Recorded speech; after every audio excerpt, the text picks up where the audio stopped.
Start recording. And let's just see if this actually works.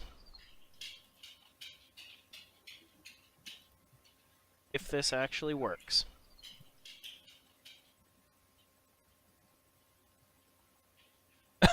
Literally, I hit stream and there is an advertisement running on our channel right now. Fantastic. Ooh. Okay. Why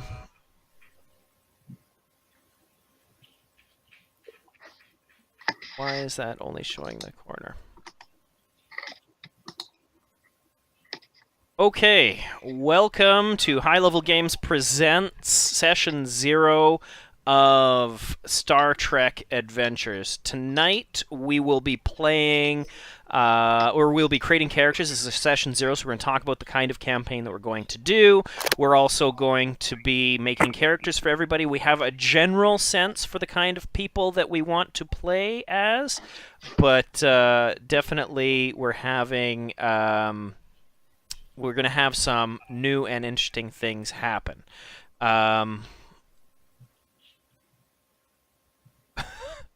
I'm just looking at the Twitch stream, and the picture is way off center, and I do not know what to do about that.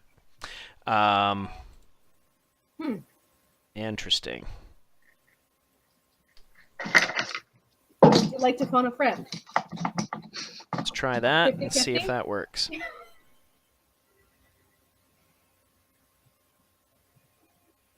Ah! Huzzah. All right. Okay, everybody, thanks so much for coming. I really appreciate you wanting to do this with us. The writers and producers and I have been spending the last several weeks writing out a series for us. We're going to have 12 episodes, and of those 12 episodes, we are going to probably most of the episodes will not be done in a single session, so a single episode might be like a couple of sessions that we play, but each one has kind of a self-contained Star Trek-y plot. Our design kind of going in it is we wanted to make sure that we had a fun game for you guys preeminently. We wanted it to feel very Star Trek, and we wanted as many people to be involved as possible. If you've had a chance to look in the Google Drive, we've made a document available for everybody, and that is of two species that have been created by the writing staff, the Castores and the Teneridae. And they are going to figure heavily into the work that you're doing when we play our first session and on. A couple of announcements. One, first and foremost, I've been in contact with Modifius, and starting at session 1, we have some coupon codes for their online store for about $20 American. 3 of them that we're going to give out, so 1 a session for the first 3 sessions.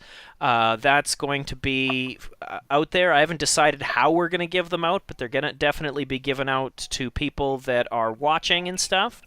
As far as that goes, that's going to be really exciting.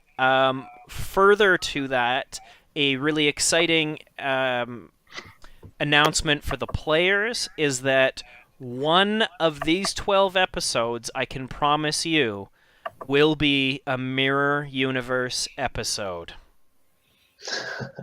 Oh my. Woo. So, basically all your characters, but like with goatees. Nice. I could use that in real life. Goatees are evil. So why don't you introduce yourself? We'll start with Derek and move across. Hi, I'm Derek. Thanks, I'm the Derek. security officer. I'm wearing a red shirt. Oi. What else do you want from me? That's it. What else do you want from me? That's fine. Just a quick introduction. I'm Vanessa. I'm going to be playing a Trill medical officer. We'll see how it all plays out. I have some ideas, but they may change as I create my character. So, I'm Michael. I'll be playing a Bajoran command officer, specifically the captain, allegedly. So looking forward to seeing how this goes. I'm Jake, and I will be playing his Betazoid first officer. I'm Tim, and I'm playing the helmsman. Yes, and third officer. The first officer will also, I think, be the science officer, if I'm not mistaken. Good to know. I'll try and think about that. Sciencey. Get your science on. Yeah. Okay. Spock. Jake, so Betazoid, first officer. We are going to assign that to Jake, and it can be edited and controlled by Jake. And that's added. Who else am I missing on the character sheet? Now, where I'm looking is a little kind of newspapery kind of tab that's up in the corner. There should be things like the Andorian Chief of Security, Bajoran Captain, Betazoid First Officer, David Humphreys, and the Trill Chief Medical Officer. Who am I missing? I think, Tim, what was your character? Your character was going to be a human. Yeah. Con officer. Yeah. And I'll add that to you. Okay, perfect. All right, so can everyone click on their characters under that tab? Mm-hmm. And you can open it up, and then you can see a character sheet tab. Mm-hmm. Okay. Perfect. So that is going to be your character sheet, and that's where we're going to put a lot of the information that we have on here. Character creation is pretty simple mechanically, but I've only been through it once as a test, so bear with me. I know none of us have played this game before, so we'll have to get through this together. I think that what we are going to do is we'll go through each stage as a group, rather than doing one character, then another character, then another character. Does that make sense to everybody?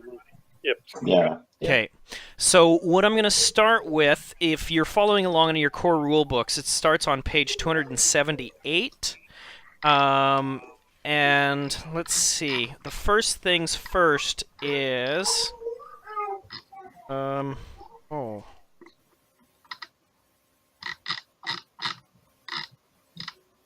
Or maybe it doesn't start on 278. Where does the character creation start? Jake, resident guy. Life path creation starts on page 100. Thank you. Mm-hmm. By the way, Jake, as our resident non-Star Trek fan, how has your research been going? I'm surprisingly into it.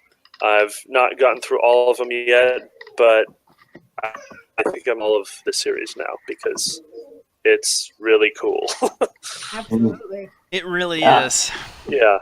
Like and I think the thing I love about Star Trek, amongst other sci-fis, it's a shockingly optimistic view of the future. Mhm. Yeah.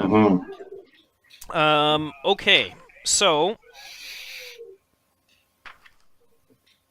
let's get started. Life path creation on page 100. Step 1 is species. So if you look up where, underneath where your name is going to be in your character sheet, there's a place for you to write down your species, right? Do that now. Okay? Now on page 103, we'll start with Derek. Now, Derek, you are an Andorian, so that will give you certain benefits and attributes. So let's write that down first. First things first, you have a trait.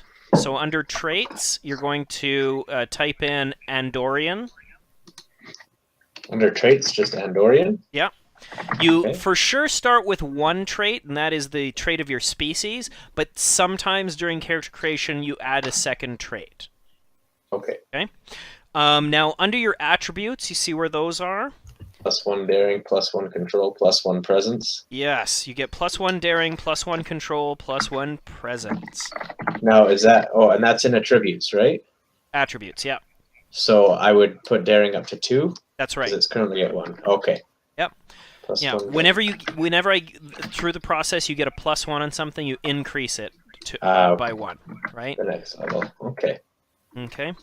I read you. Now, under talents, which if you scroll down, it's under determination and momentum. Yep. You get the following access to the following talents. Proud and honorable. Now, let me just double check. Do you get 1 talent or 2? Let me just double check. 1 talent, yes. So you get the choice between proud and honorable, or Okay. the Ushan. Wait 1 sec. The Ushan, you'd remember from the Star Trek Enterprise episode where Jonathan Archer had to fight Colonel Shren. Yeah.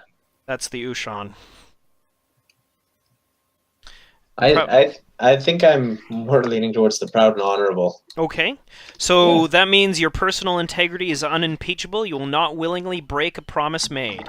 Whenever you attempt a task to resist being coerced into breaking a promise, betraying your allies, or otherwise acting dishonorably, you reduce the difficulty by 1. So do I copy and paste that into my talent section? Would that be... You certainly could, but that might take up too much space. My guess would be is to write proud and honorable and something like dishonor -1 difficulty. Okay. Right? Something that'll help you to remember that as you go. Okay. Okay? Perfect. Great. So up next is Vanessa. Hello. Now, Vanessa, you are a Trill. The Trill's on page 109. You get the following 3 attributes raised. First of all, your species and your Trill. trait is now Trill. Absolutely.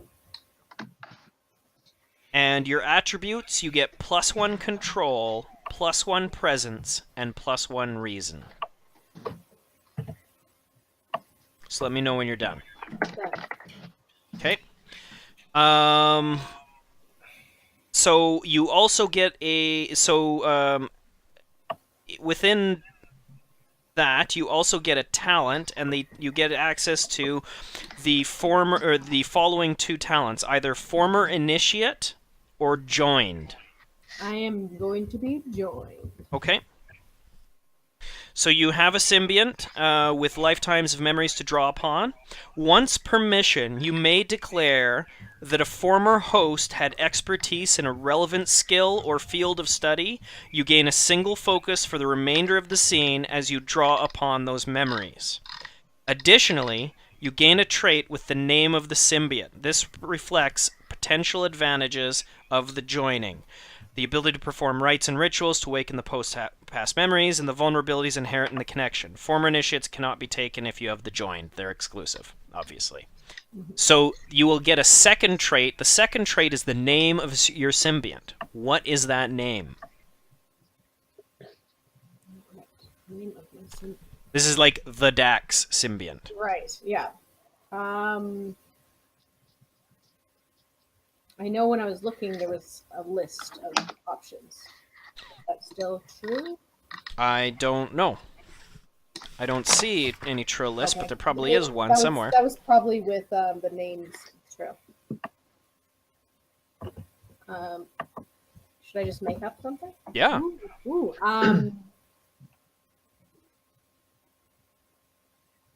How about?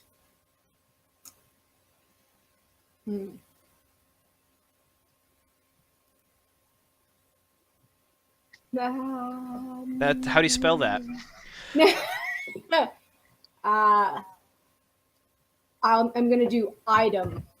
Item. IDOM. Okay. Item. Item. So that's the item symbiont. Yes. Great. Okay. Michael. Hi. So you are battling Bajoran. So under your species and your trait, you will have Bajoran as your under there. Yep.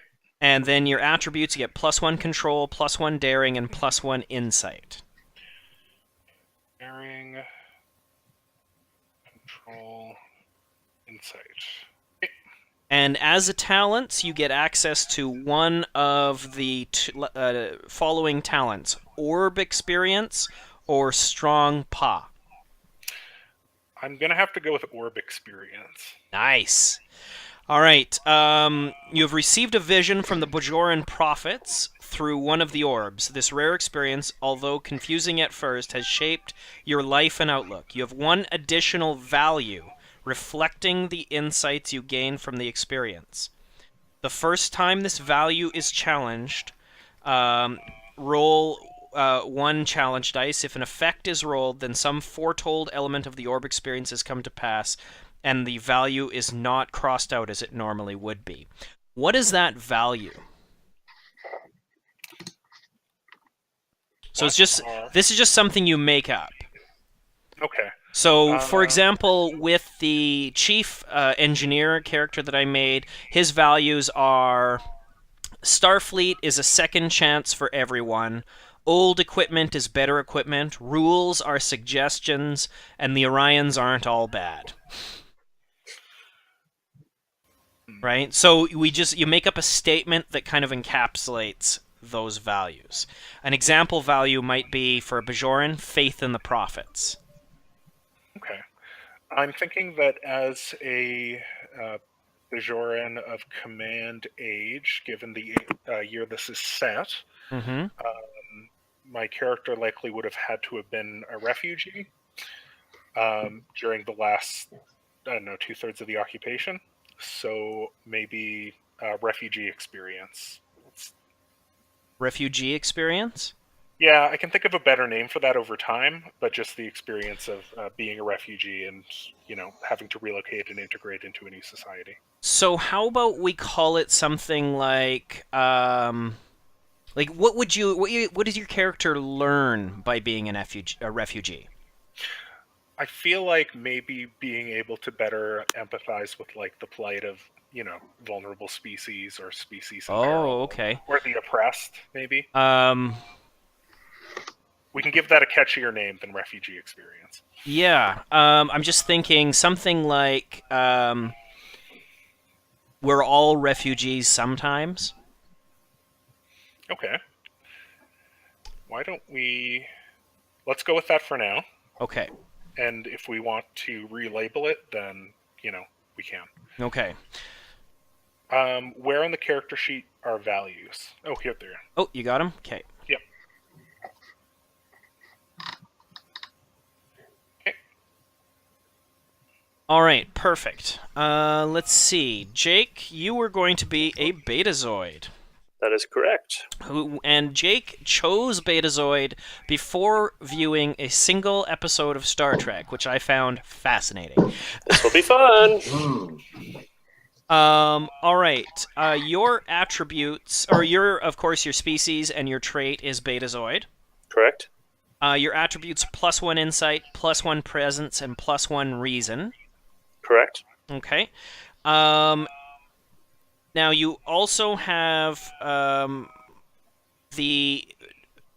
of the following talents: empath or telepath. I have decided to go with empath. Okay. All right, so you can sense the emotions of most living beings nearby, and you can communicate telepathically with empaths and telepaths, as well as those with whom you're extremely familiar. You cannot choose not to sense the emotions nearby, except for those who are resistant to telepathy. It may require effort and a task to pick out the emotions of a specific individual in a crowd, or to block out the emotions of those nearby. Increase the difficulty of the task if the situation is stressful, there are a lot of beings present, or the target has resistance to telepathy and other relevant factors. Cool? Cool. Okay, excellent. Now on to Tim. Tim, Yeah. you my friend, are the only person that chose to make a human. Yeah. Ooh. Oh, shut up. So, of course, your species and your trait is human to start with. Mm-hmm. And instead of the normal attribute options, you choose any 3 attributes and add a +1 to them. Which attributes would you like to choose? Now, as a con officer, things like control, daring, insight, they're probably pretty good ideas, but certainly you're going to get a lot more extra bonuses as we go along dealing with your ability at the con. Mm-hmm. I'm going to do a +1 to control. Okay. And then a +1 to daring. +1 to daring. Okay. So +1 to control, +1 to daring, and what? Oh, I did get another one. Yeah. I'll do a +1 to fitness. Okay, great. All right. You have access to the following talents, either Resolute or Spirit of Discovery. Resolute. Okay. Resolute, you're indomitable and unwilling to succumb to adversity. You increase your maximum stress by 3. Okay.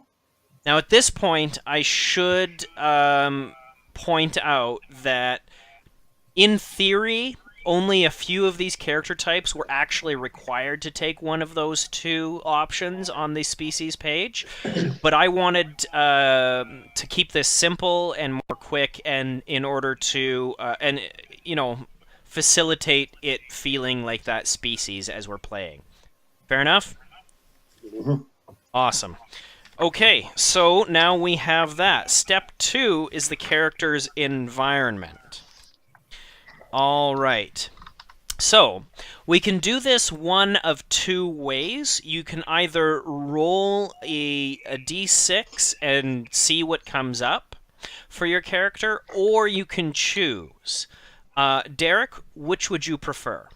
Let's roll a d6. Okay, if you hover over, there's a little dice icon on the left-hand side of your screen. If you click on that, Yeah. and then just hit the D6 button, Yeah. it should And then roll. Oh.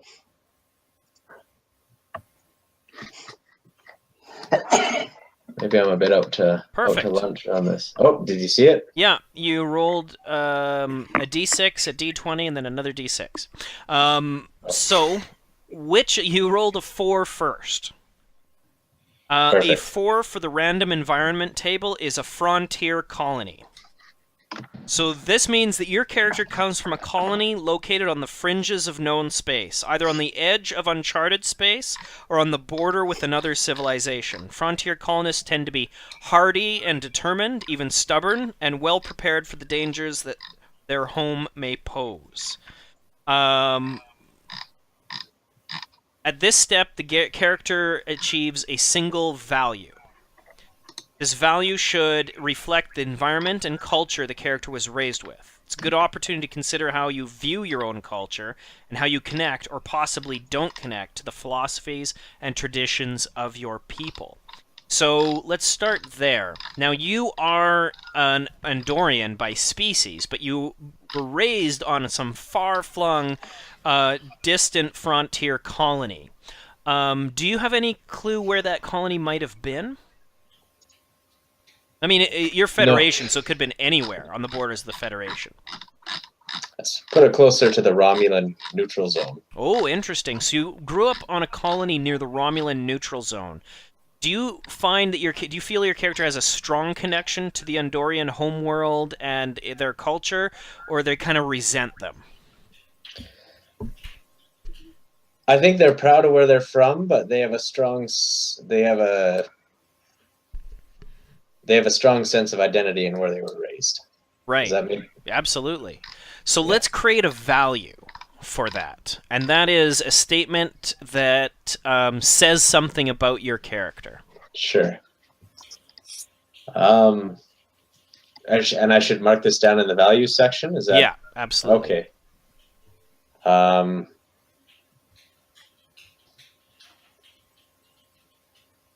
I'm close to home, even in the middle of nowhere. How Love about it. That's perfect. I'm Close not to used to. I'm not used to being monitored the whole time, so you might notice some weird expressions from me. It's just because I'm weird about being in front of people. Don't worry about it. We're all doing that. Nice. Cool. Awesome. Close to home, even in the middle of nowhere. Okay, so you can also choose one of the following attributes and increase it by 1, either control or fitness. I'll do fitness. Okay.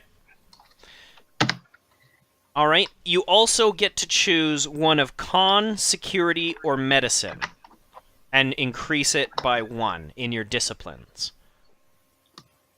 Keeping in mind, you are a security officer. Yeah. I know, I gotcha. Well, I better do security then. I should point out that there's no reason that you can't take points in other things, and you might end up with points in stuff that you didn't anticipate, and that's totally fine. The way this system is designed, it assumes that every single Starfleet officer has a basic understanding of every operation on the ship. Oh, right? okay. So you can pinch hit anywhere, but some of you are amazing at certain things in your specialized field. So with that, then, there's an assumption that I'm already fairly good at security.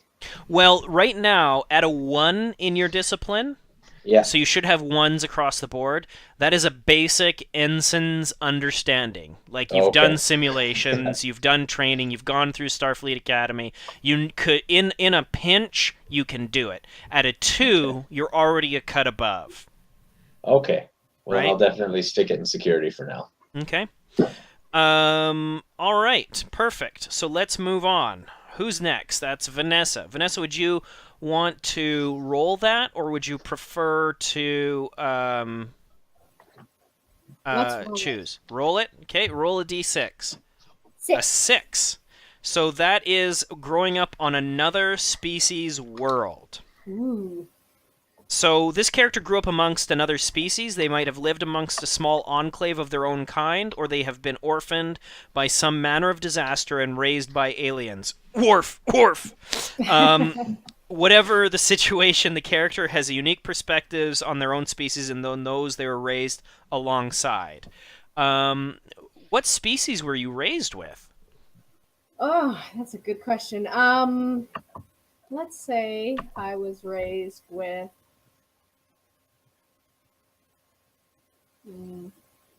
let's just stick with humans for now. Okay. So you were raised on another species world. Were you raised on Earth then? No, I was raised on one Earth colony nearby. Really. So like Alpha Centauri? Right. Okay. Great. So at this step you gain a value, and that should connect. That should speak about how you connect or don't connect to your culture. There's always more to explore. There's always more to explore. Yeah. Okay, great. An attribute you choose.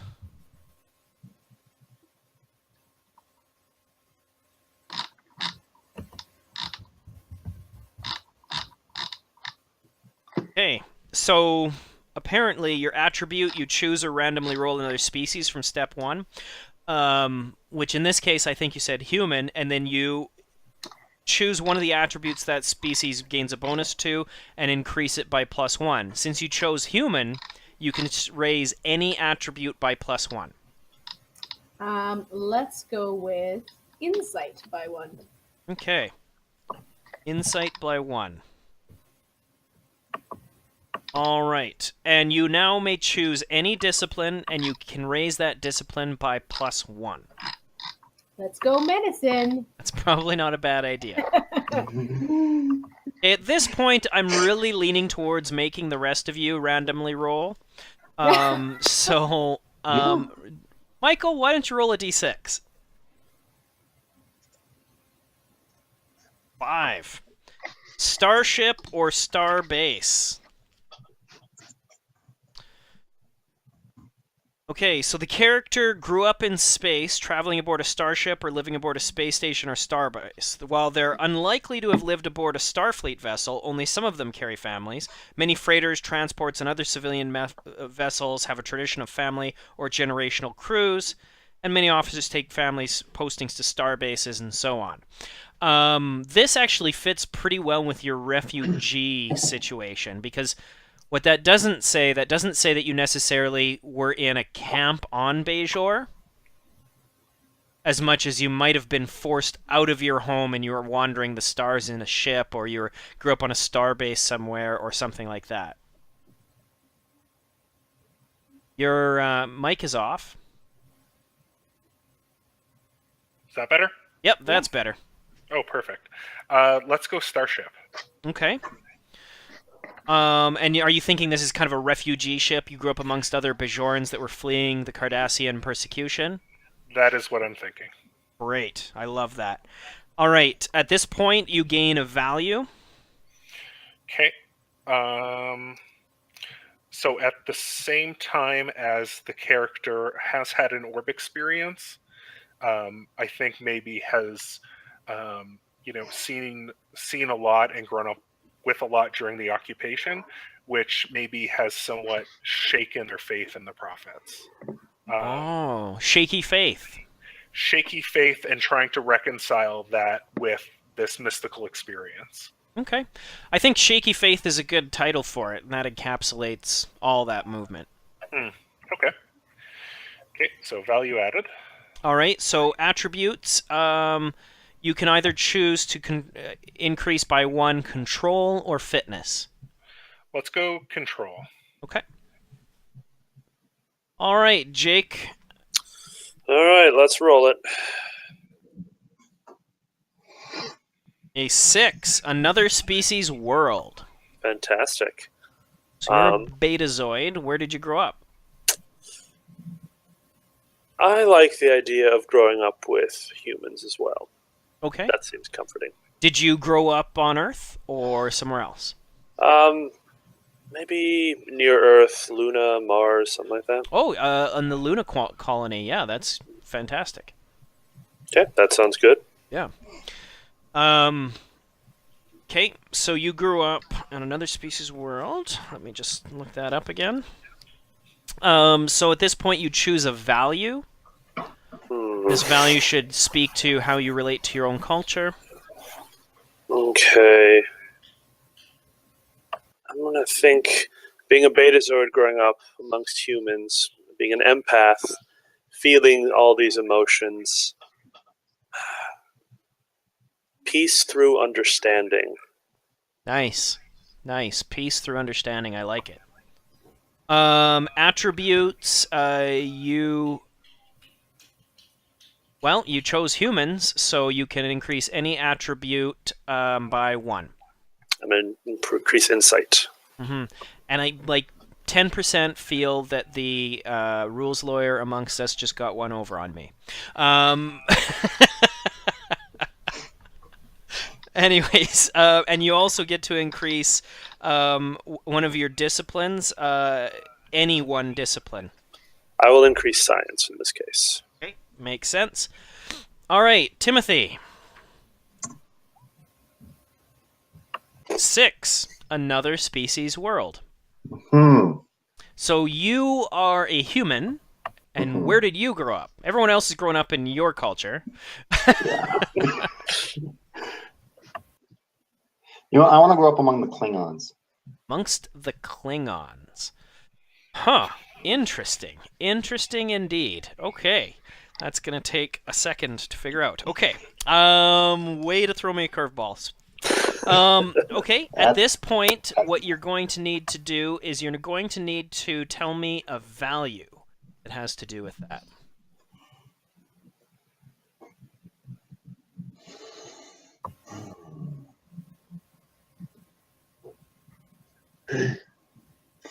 Honor is everything. Honor is everything. Oh, you drank the Kool-Aid. You're gonna out-Worf Worf. Well, we'll try. I don't think anyone could out-Worf Worf. Okay. So you've chosen Klingon. Stand by. I'm just gonna look up Klingons here on my handy-dandy. So their attributes that you get to choose from are daring, fitness, or presence. Oh.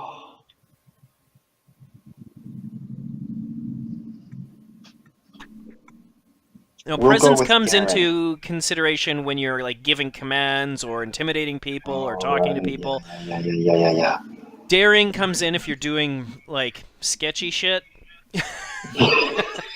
Or if you're, trying to pilot an Excelsior Class spaceship through like closing doors or something. Yeah. And then, of course, fitness. I mean, I feel like that's pretty self-explanatory. Yes, that is. Oh. Someone flip a coin for me. You literally can just roll that. I just Okay. rolled it for you. So that is heads. Yep. All right. So that's Did you actually choose anything before we flipped that coin? No. We just did it. that's going into presence then. Presence. All right. I was so torn between daring and presence.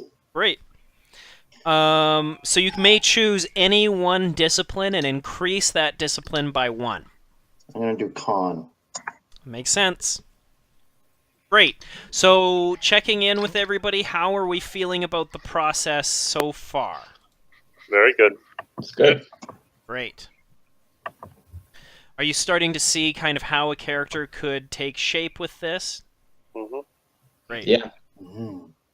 All right. So let's move on to the next section.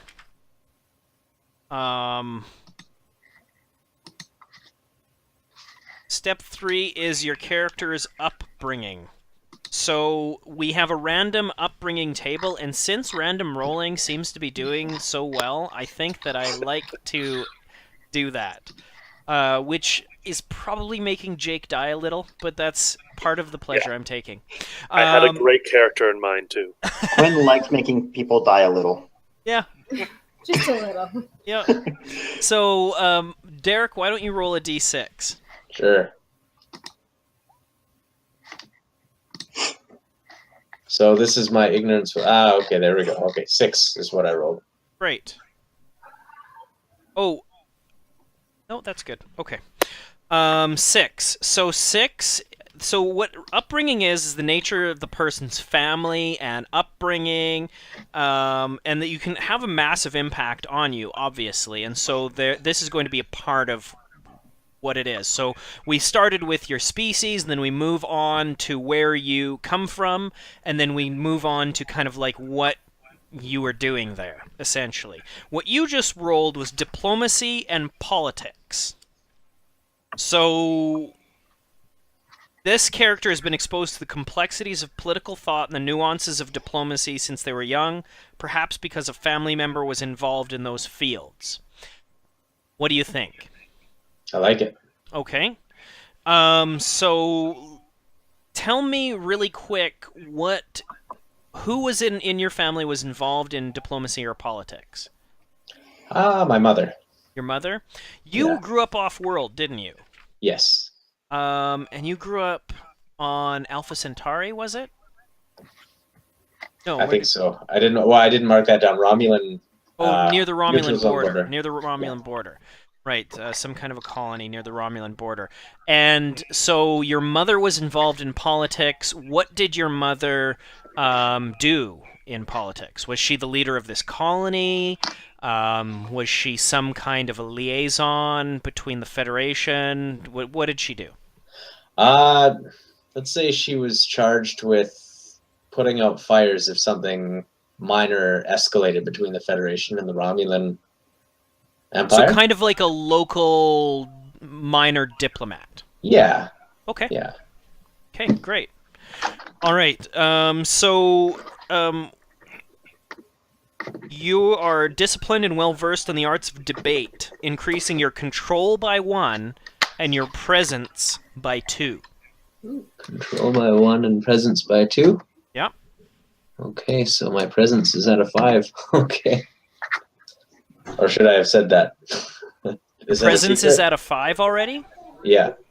Wow. So that's its max. Just wait, sorry. Presence by 2? Yeah. I'm sorry, no, I was 4. I mathed it completely wrong. I'm sorry. I'm kind of tired today. Okay, 5 is the max, just so Yeah. people are aware. 5 is the max of disciplines, not attributes. Oh, is that right? Right. You're right. So, great. Oh, I should have asked, actually. Sorry about this, Derek. Did you accept this upbringing or rebel against it? Oh, I accepted it. Okay, then we're good. So you also are allowed to increase any one of command, con, or security by 1. I'll do security again. Okay. So now at this point you get a focus. Just double check that. Oh, we should have actually, during upbringing, all got a focus and a talent. Let's go back to that. We're on upbringing. Oh, yeah. Okay, good. All right. So a focus is something that your character is particularly apt at. So, let's see. Examples might include composure, debate, diplomacy, espionage, interrogation, law, philosophy, Starfleet protocol, those sorts of things. We can. This is something we make up. It's not. We don't kind of have to choose from a list. But what kind of focus? And this is something that you're really phenomenally good at, right? What do you think you walked away from your childhood earning because of this? Probably diplomacy. Diplomacy? Great. Yeah. I love the idea of a security officer that is willing to de-escalate a situation with words. And so I'll mark that down in focuses. Is that correct? That's right. Okay. You also get 1 talent from the list of talents on page 135. 35. Let me jump there. Mm-hmm. Now, there's a whole bunch here. They're broken down by ones that are open to anything, as well as talents that are broken down by your specialties. So, command, con, security, engineering, science, medical. And some of them have prerequisite requirements. Okay. So sorry, this is under talent. This whole. Mm-hmm. What if we did constantly watching? Oh, where are you seeing that? That's okay.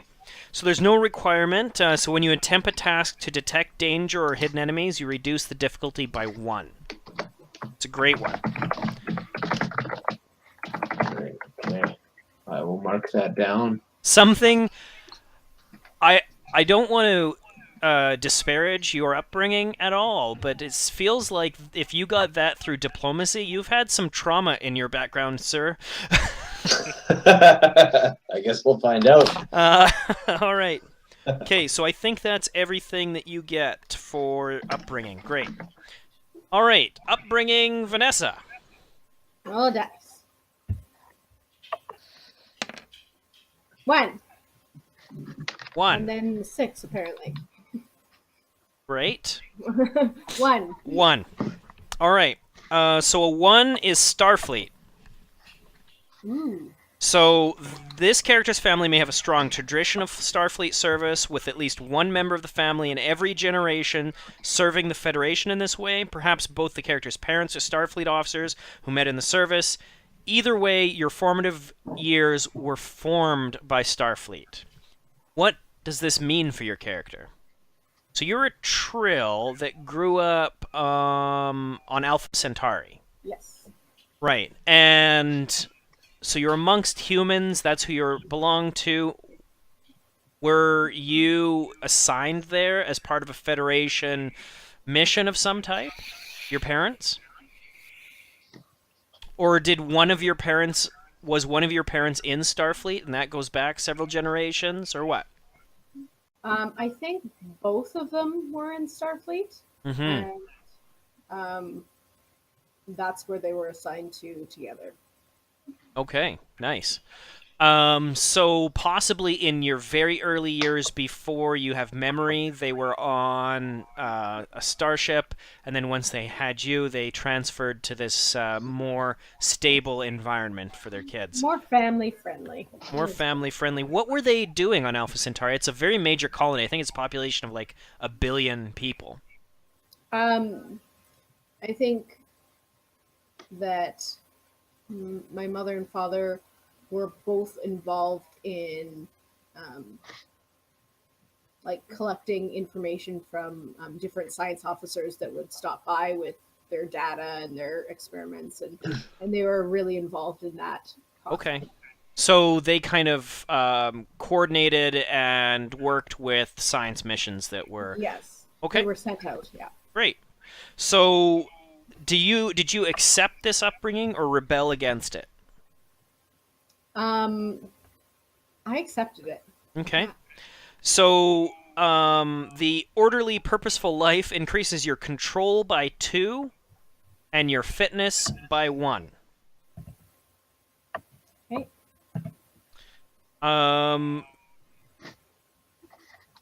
You also can increase any one discipline.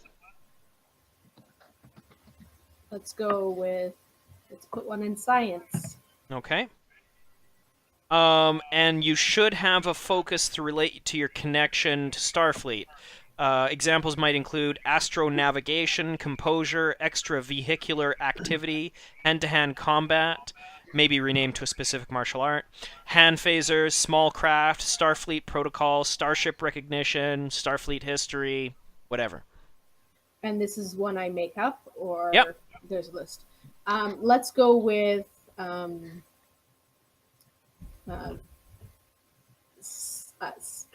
maybe science training protocol. Science training protocol. Okay. Yeah. And you also gain a single talent from the list on page 135. Okay. You have that open? No, you have it open upstairs. Sorry? You have the copy upstairs. Right. Didn't I send you the PDF as well? No, you didn't. Ah, lovely. That's how much you care. Okay. We're sharing a household. All right. So that's complex, and I can't send it to you right now without showing everyone my email as we're streaming. No, So that's I tricky. do want something medical based, so if you could go through. Let's go to medical then. So there is doctors, or what is your medicine at right now? My medicine is at 1. At 1? Yes. So there's only one that you qualify for right now, and that's field medicine. And that means that when attempting a medicine task, you may ignore any increase in difficulty for working without the proper tools or equipment. Is that what you want? Yeah. Okay. Hey, Quinn, something's going screwy with your microphone. Yeah, we're getting some distortion. Some It's distortion. so bad. Yeah, Really? How long's that been going on? just started. Is it still going on? Yeah. Hooray. I don't know what to do to fix that. Problem with the subspace channel.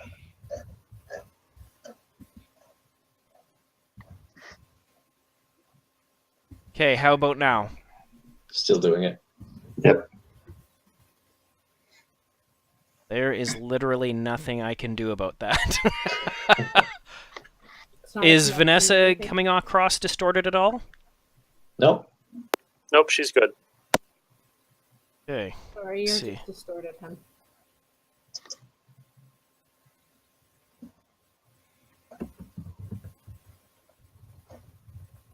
How about now? Still doing it. Is it echoing or Still distorted? bad. It's distorted. And you can't understand what I'm saying, really? We can understand. Just It's just You've like it's got a laced with robotic static. voice. Very robotic. Yeah. I don't know what to do to fix that. well, we could just muscle through it. I think it can. Everybody else make this. Yeah, we can do it. Oh yeah, it's easy. It's easy to understand you. Huh. Once more into the breach, Quinn. When you move that, you can hear it fuzz. So When I moved what? when you Your moving microphone. and touching things, it does. Yeah. Yeah. Yay. I'm really not certain what to do about that. All right. Is it still bad? 10-4. Yep. Fuck. Can you refresh or quit and rejoin this session without disrupting the Twitch stream? Yeah, I think I can. Let's try it. Okay.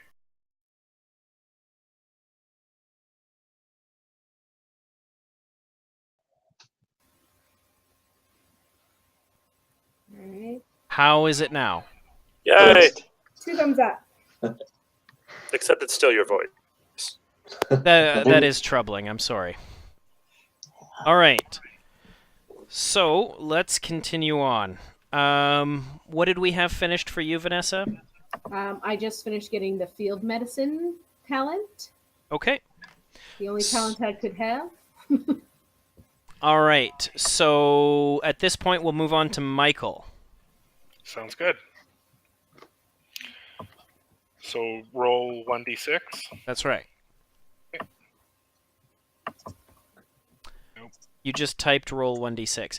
Literally. So Hang on. if you click on this icon over on the side, it will open up the little d20 icon on your left-hand side. It'll open up a dice roller, and you Oh. can just even hit the d6 and drag and drop, and it'll do that. Okay. Well, I typed it out and it worked the second time. Perfect. 4. 4. Science and technology. Okay. So the character's home was one filled with the potential of science. The cutting-edge developments were familiar ground. Perhaps the character was raised by scientists or engineers, or had mentors or teachers who encouraged a talent for the technical. Did you accept or rebel against this upbringing? Accept. You accepted it. Okay. So you are rational, methodical, and precise, increasing your control by 2 and your reason by 1. Okay. Control by 2. So that's now at 5. Mm-hmm. And reason by 1. So 2. Okay. Lovely. Now, who was this influence in your upbringing? Like, you grew up on a refugee ship, dodging Excelsior Class warships, and trying to help the Bajoran resistance when and where you could, but probably this wasn't the most awesome upbringing in the world. Probably not. I want to say, like, minor resistance figure turned mentor that happened to be on the same ship. I don't know So how to kind say of that the concisely. de facto chief engineer on the ship took you under their wing? Yeah. Yeah. So you've been hanging out in. You were hanging out in a engineering hold in engineering since you can remember, right? Literally grew up there. So yeah, you got your control and reason raised, right? Yep. Okay. So now let's talk focus. Okay. So it should include your character's favored fields of study and inquiry. Examples might include astrophysics, astronavigation, computers, cybernetics, power systems, genetics, physics, subspace communication, surgery, quantum mechanics, warp field dynamics, or xenobiology. Of course, we can make anything we need to up. Well, I feel that if we were stuck in a hold on a Bajoran, I don't know, probably a freighter of some kind, probably want to have some expertise with like astronavigation, Okay. dodging those patrols, let's say. Astronavigation, great. Okay. All right, you also get to access a talent from page 135. So on command talent list, we have supervisor, requirement, main character. I think that sounds great, but I'm not clear if the prerequisite is met. That I'm not 100% sure. Okay. Let's see. Crew support increases by 1. The increase is cumulative with multiple main characters in the group selected. So yes, but each main character may only select this talent by 1. So what this does is you can sometimes play secondary crew members. And there's a system whereby we can create those crew members, and if we do that, we can increase the crew support by 1. My suggestion is, because my feeling right now is that I'm kind of going to ignore that and just bring in secondary characters when it's most awesome. Okay. So let's go with cautious. Okay. So you choose a single discipline when you select this talent. Whenever you attempt a task with this discipline, and you buy 1 or more d20s by spending momentum, you may re-roll a single d20. You may select this talent multiple times, once for each discipline. You may not select this talent for any discipline for which you already have the bold talent. That makes sense, I guess. Yep. So what discipline would you like to choose it for? What discipline? Let's say, command, I feel like makes most sense. Interesting. So something about your upbringing has developed into having this talent for cautious command. I feel like maybe, with a family that was involved in some way at the Bajoran Resistance, maybe a close friend or family member was involved on another ship and attempted some act of daring to help the resistance. That went horribly wrong. Horribly wrong, and they all died. That's fair. That's Yeah. fair. They're not all Kira Nerys. They didn't all survive. All right, that's fantastic. Let's see. And then we'll move on to Jake. Fantastic. Diplomacy and politics. Ooh, saucy. So, since it is already chosen, I will give you the option of rolling again. Would you like to, or would you like to take this one? I would. Diplomacy and politics just sounds dull. All right. 1. Starfleet. All right, so you can choose between these two. Which would you prefer?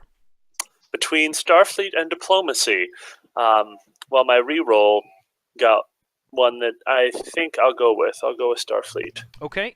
So did you accept this upbringing or rebel against this upbringing? Rebel. Okay. Totally rebelled. You ended up in Starfleet, but rebelled against the upbringing. Let's talk about that for a second. What is your background with Starfleet? It's a strong. Both parents were Starfleet officers, hence why we were stationed on Luna. But seeing them in that life, he sought more freedom, a less rigid lifestyle, desired to explore the galaxy, away from the confines of being told where to go and what to do. Since considering we're going to be in Starfleet, we'll see how this turns out, but still. Right. So there was a period in your life where you're like, I'm never joining Starfleet. Oh, yeah. This is stupid, blah, blah, blah. Mm-hmm. What changed your mind?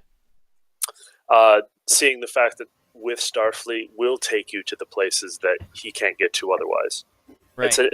It's a necessary discomfort, if you will, in order to get to those far-flung reaches of the galaxy.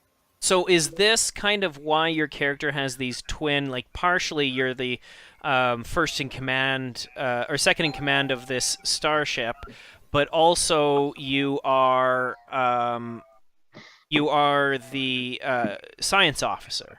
Like you kind of wanted to be an explorer and a scientist and whatever, but you ended up kind of like co-opting into Starfleet to get that done. Exactly. He realized that in order to really pursue his life's goals, he needs Starfleet, despite not necessarily liking all that goes along with it. He's willing to put up with it to achieve what he wants to do. Phenomenal. Was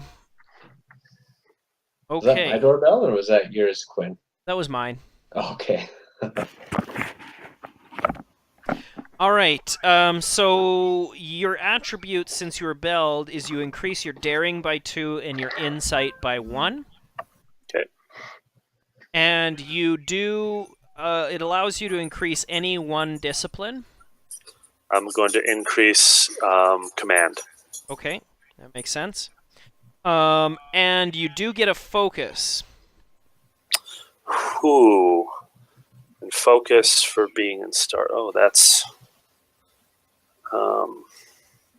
One nice thing about this background, these foci are really easy to bring to bear because you're going to be in Starfleet. Fair. Well, I think he's going to do... could it be like scouting or something like being on a... Oh, what's the word? Going to the planet to do exploration and stuff. I know there's a term for this. Away mission specialty? Yes. Like a away team scout specialist. Guide, like navigation on the ground, not in space. Like wayfinding, something like that. I would prefer to keep it more loosey-goosey and call it like a way team specialist. I like that.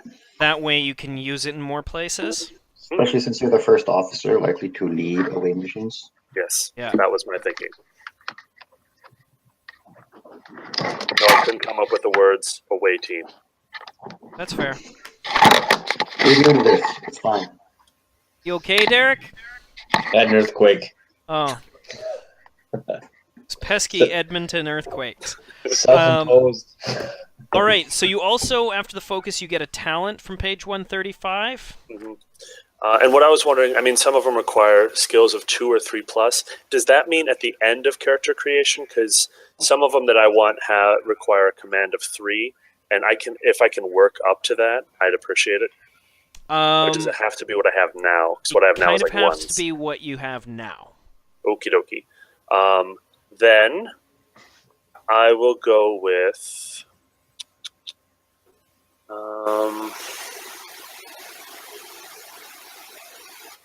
tough. All right.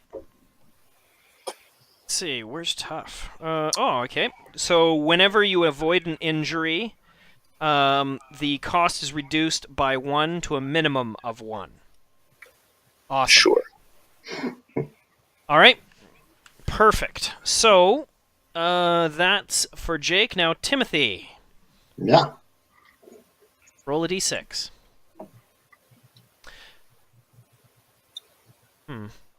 Interesting. So is there a reason why everyone isn't having their dice show up on the screen? Yes. Up in their settings, there is a thing that says enable 3D dice. So there's a gearbox, enable 3D dice, and automatically roll 3D dice. Done. Yeah. Just so it makes for a more interesting visual. All right, so you rolled a 2, and then I rolled a 2, so it's really confirmed. You got business or trade. So the character's family may have connections on countless worlds, overseeing and directing some grand business endeavor.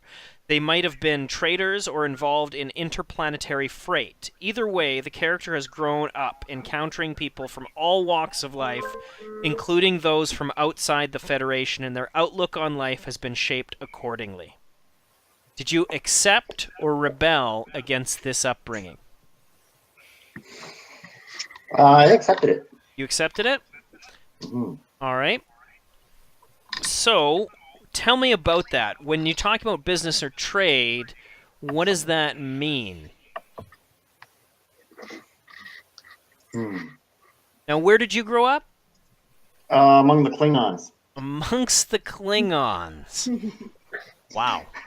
A Klingon business or trade. I wouldn't want to be trading with Klingons. I feel like. You don't want to be there when the deal goes south. Right? Klingons have merchants just like everybody else. Yeah, I don't want to know their rituals for like if people cheat them though. Don't cheat them. Easy. I'm guessing they go into aggressive negotiations a lot.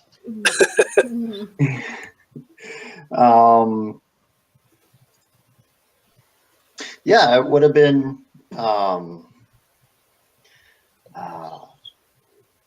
running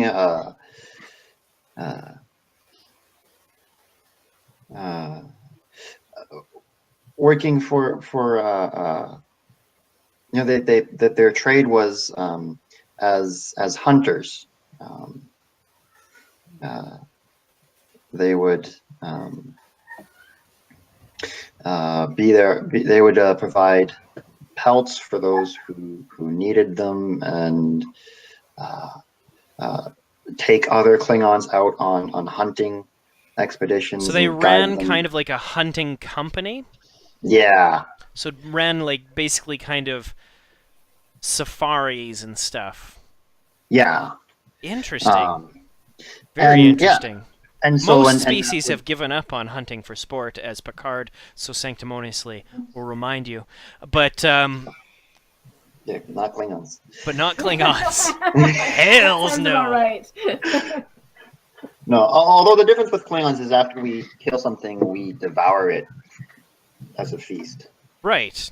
And don't sully your food with fire. Yeah. Okay, so that's interesting. And did you accept or rebel against this? I forget. I accepted it once. You accepted it? Yeah. Okay, so your daring goes up by 1 and your presence by 2.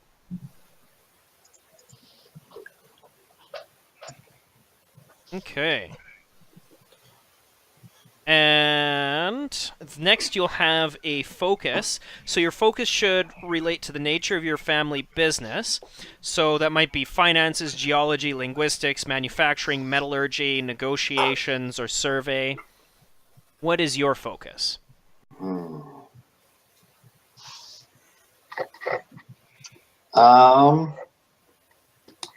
Tracking. Tracking. Okay. I like it. And now for talent on page 135. Right. By the way, Tim, the light on your roof is in the frame and it's making you... There we are. Are you saying I'm not holy? What's up? I didn't say that. Okay, talents. I'm going to go.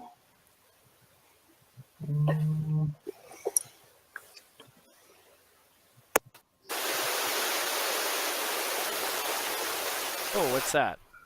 I don't know. It was there and then it was gone. I'm going to go with bold. Bold? Okay. Yes. Alrighty then. So, you must choose a single discipline when you select this talent.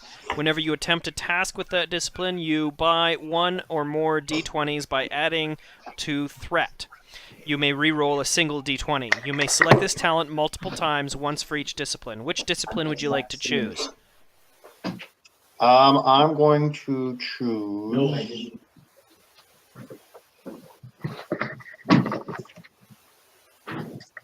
I'm going to choose command. Okay. Okay. Not con, really. Yeah. It's an idea I'm floating with in my head. All right, sounds good. So I think Michael's the captain, so you hired the wannabe Klingon as your chief pilot. Yeah, that calls into question my judgment. But I mean, here we are, right? But here we are. All right, so the random upbringing is completed, I think. Again, I'm only like 30% sure I'm doing any of this correctly. So, step 4, Starfleet Academy. So this I'll give you a choice because you've already made them. You have command track, operations track, or sciences track. Derek, you are on operations track. Right? Okay. Security and engineering and things like that is all operations track. Now, where would I mark that down, or do you? Let's see on the character sheets. Oh, I don't think you under marked that under on track. assignment maybe. Oh, Oh, operations track. Okay. Yeah, Under assignment. yeah. I'm gonna guess that. Just put operations for now. Okay. Or, yeah, I'm gonna stick to that. Okay. Sounds good. So this is all the practical and hands-on stuff, dealing with the reality of the Starfleet's mission, right? It's divided broadly between engineering and security, so there's a lot of crossover between those two. But certainly, operations track cadets are defined by a sense of pragmatism, whether that's applied to the technical or the tactical. At this point, you gain a single value, which should reflect some aspect of your character's belief that developed during your time at the academy. Probably want to give it. Sorry, that's disciplines? A value. Value. Oh, sorry. So that's the statement I would make up for That's myself. right. Is that That's right. correct? Oh. Huh. So this would reflect something that some way that you came away from your Starfleet Academy experience with this value. Huh. A tight ship makes for smooth operations. Done. Good one. Okay. So the character gains 3 attribute points, which may be split between 2 or 3 attributes. So you can increase 3 attributes by +1, or 1 by +2, and another by +1. And you may pick these attributes freely. Okay. Which attributes would you like to increase? I think I'm gonna increase insight by 1 Okay. and reason by 2. Okay. So disciplines, you must select either engineering or security as the character's major. Obviously, yours is security. The subject they studied most intensely. That discipline is increased by 2. Okay. All right. Then the player selects 2 other disciplines, the character's minor subjects, which are increased by 1 each. What are those disciplines? Engineering Okay. and con probably. All right. Great. Now, you should have nothing above a 4 at this stage. No discipline above a 4. Security is my highest at a 4. Perfect. Okay. Now, you select 3 focuses, or foci, at least one of which should relate to the character's chosen track. Examples for the operations track include computers, cybernetics, electroplasma power systems, espionage, hand phasers, hand-to-hand combat, infiltration, interrogation, shipboard tactical systems, survival, transporters and replicators, warp field dynamics, or something else we can make up. Okay, and I choose 2? You Or just choose 3. Oh, okay. Well, I'll do espionage, Okay. interrogation. Interrogation. Okay. Shoot. There's one shipboard something. Shipboard tactical systems. That's it. That's the one I'd like as well. Lovely. You also at this point gain a single value from the list of talent, or a single talent from the list of talents on page 135 and following. Single talent. Mhm. What did I? Let me just look at. What did I pick before? Oh, constantly watching. Mm-hmm.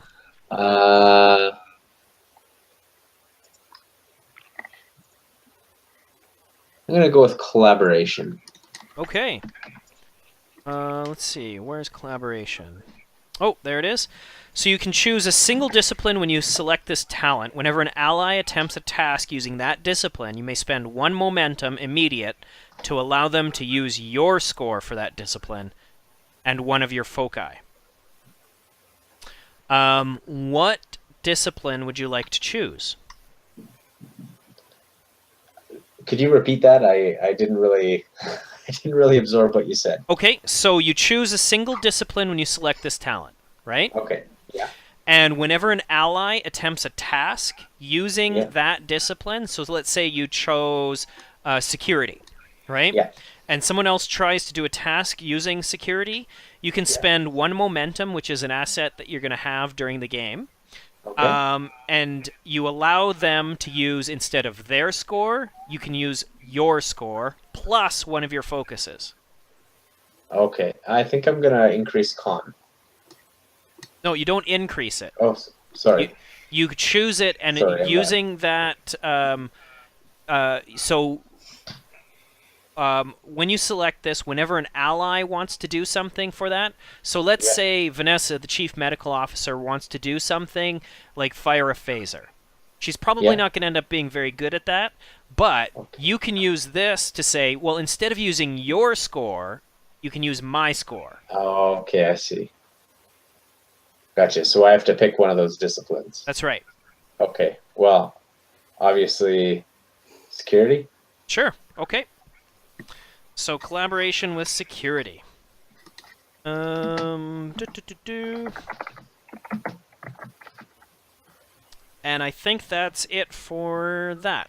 Moving on to Vanessa. Vanessa, you are sciences track. I am sciences track. You're somewhat isolated from the other tracks. The sciences track is primarily academic. Starfleet Academy producing many accomplished scientists. But separated by a distinct curriculum, or within the sciences, but separated by a distinct curriculum, is Starfleet Medical, training doctors, nurses, and counselors to serve aboard Starfleet vessels and facilities across the Federation. At the beginning, you gain a single value that defines something you took away from your time at the Academy.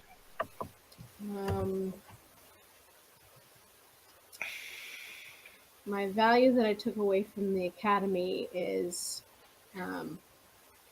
we all work as a team. We all work as a team, okay? I would have preferred teamwork makes the dream work, but I'll accept it.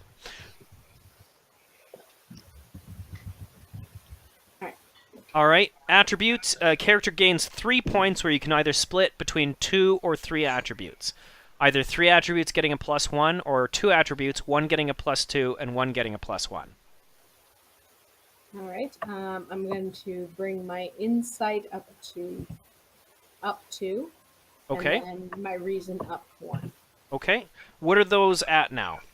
So insight is 4, reason is 3.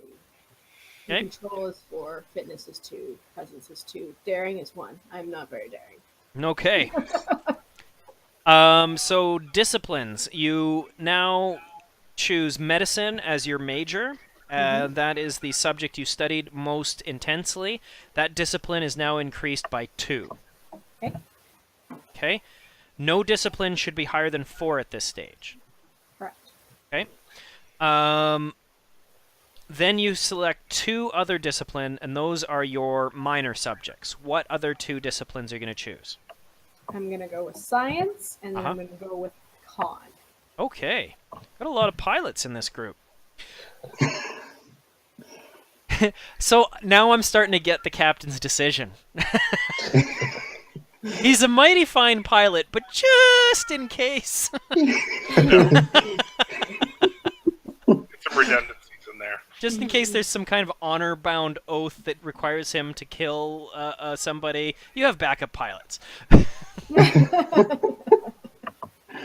All right. So focuses, you choose 3 focuses, at least one of which should relate to your character's chosen track. Right. Examples will With my include. medicine. Or these are the ones I make up.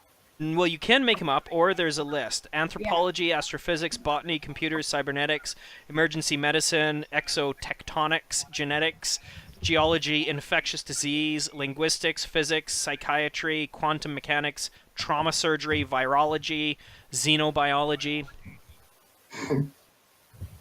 Frankly, All right. xenosociology, I heard that on one episode of Star Trek, and it always drove me like, huh, that would be a fascinating field of study. But probably not super exciting for watching it on the screen. I'm gonna go with emergency medicine, Okay, infectious disease, okay. and um, one of them will go with surgery. What kind of surgery? Let's go with So you can have trauma surgery, or you could have something like cybernetic surgery, or you could have nanobot surgery. Nice. nanosurgery. Yeah, that's Fascinating. what I do. Yeah, The burgeoning field of Right. nanosurgery. this is new stuff. You gotta get on it. Okay. So, you don't have the talents list. Nope, sure don't. What is your medicine at right now? It is at 3 right now. At 3? Yes. So, you have a choice between, in medicine, first response, quick study, or triage. Okay. Or in the regular, you have bold, cautious, collaboration, constantly watching, dauntless, personal effects, studious, technical expertise, or tough. And how many do I get to pick? 1. I'm gonna do quick study. Quick study. Okay. So, where did I say quick study? Under medicine, some. Oh, there it is. All right. When attempting a task that will involve an unfamiliar medical procedure or which to treat an unfamiliar species, ignore any difficulty increase stemming from your unfamiliarity. Your character really seems to be at their best when they don't have the right shit to work with. Yeah. Like, you also have the field medicine who's like, give me that stick and some bubble gum and 2 wires. I think I can do this. Yeah. Right? MacGyver. And then, like, oh, the patient is a non-humanoid nebulous cloud. It's like, I think I still got this. I think I can still do this. Yeah. All right, that's actually very cool. I quite like that. All right, so that's that. Now, Michael. Oh, Captain, my captain. Hello. So you, sir, are command. Yep, those cadets who aspire to command their own starship someday focuses on leadership and interpersonal skills, diplomacy, decision-making in crisis situations, understanding of protocol and procedure, starship operations, which includes flight control. Many command track cadets begin their careers as flight control officers and pilots, where their training can be put on to test on the smaller scale, and they gain the experience necessary for more authority and responsibility. Command track cadets customarily undertake the Kobayashi Maru. Ah. So first things first, how did you do under the Kobayashi Maru? Well, poorly. I failed. You failed. I failed. Did you have to take it again? Took it again, also failed, because it never quite works out. No. I mean, it is a no-win situation, so when you say you failed twice, what do you mean? That it was no win. Right. But it's no win for everybody except for that one guy. Yeah, except for that one guy. He's a dick. So, did you fail the test, or it just was a bad experience and you, like... Oh, neither. Just that it was a no-win scenario, and unsurprisingly, the scenario did not end with a win. Right. Okay, but you chose to take it again, thinking, what, that you could do it?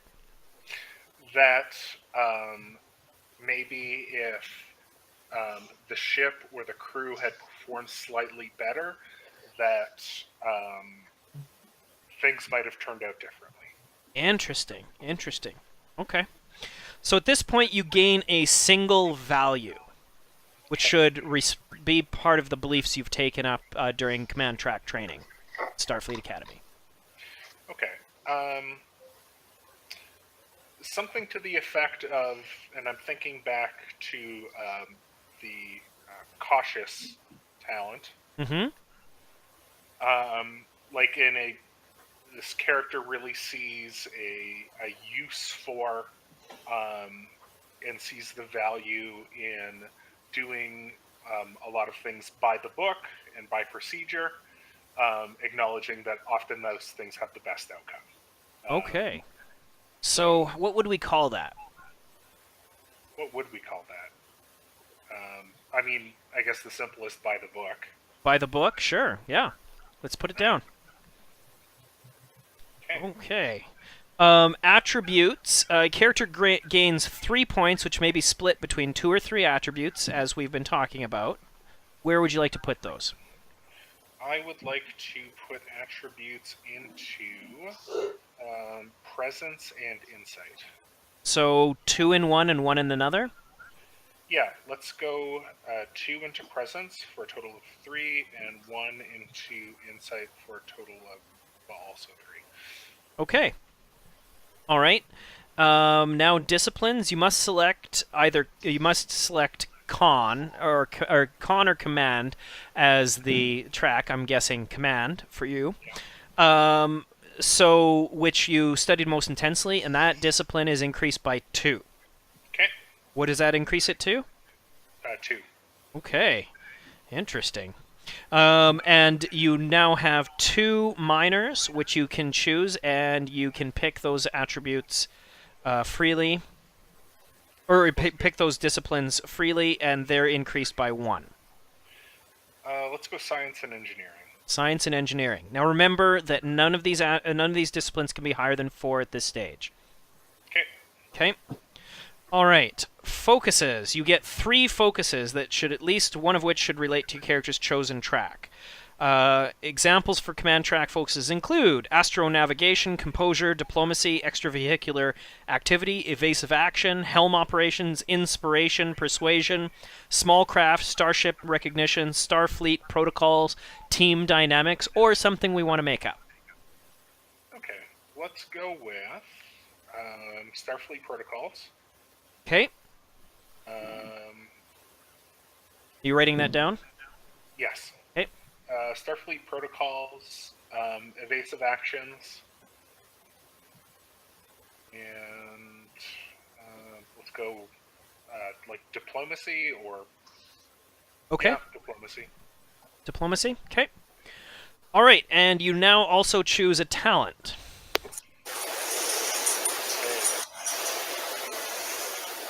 Let's go... What is my current command? I think it's at 2. Yes. Okay.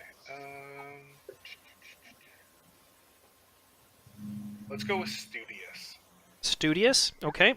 So whenever you spend 1 or more momentum to obtain information, you may ask 1 additional question in total.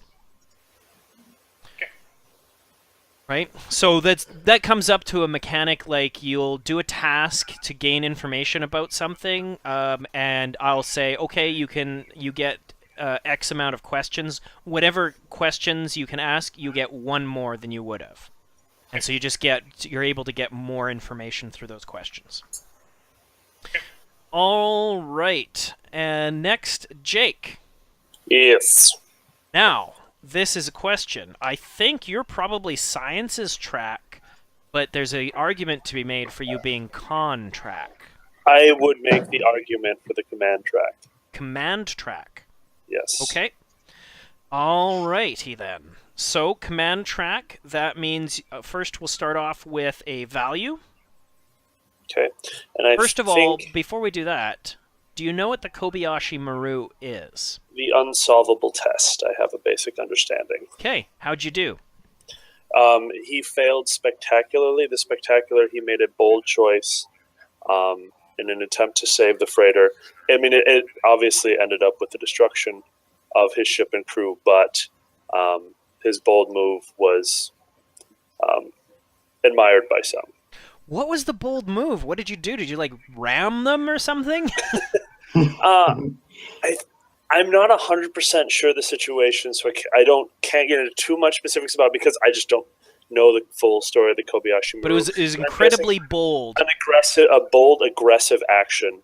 I love that you are first in command to the super cautious captain. Yeah, It That seems is like it's a good counter. perfect. And I love that idea that the captain's like, no, I need this guy. I need someone to be like, what are you talking about, Captain? We can do this. Mm-hmm. Yeah. Right? To balance it out. He's Actually, a good captain. that's quite good. Quite good. I like that quite a bit. So let's talk about your value. The value that I'm going to go with is worlds need be experienced, not just studied.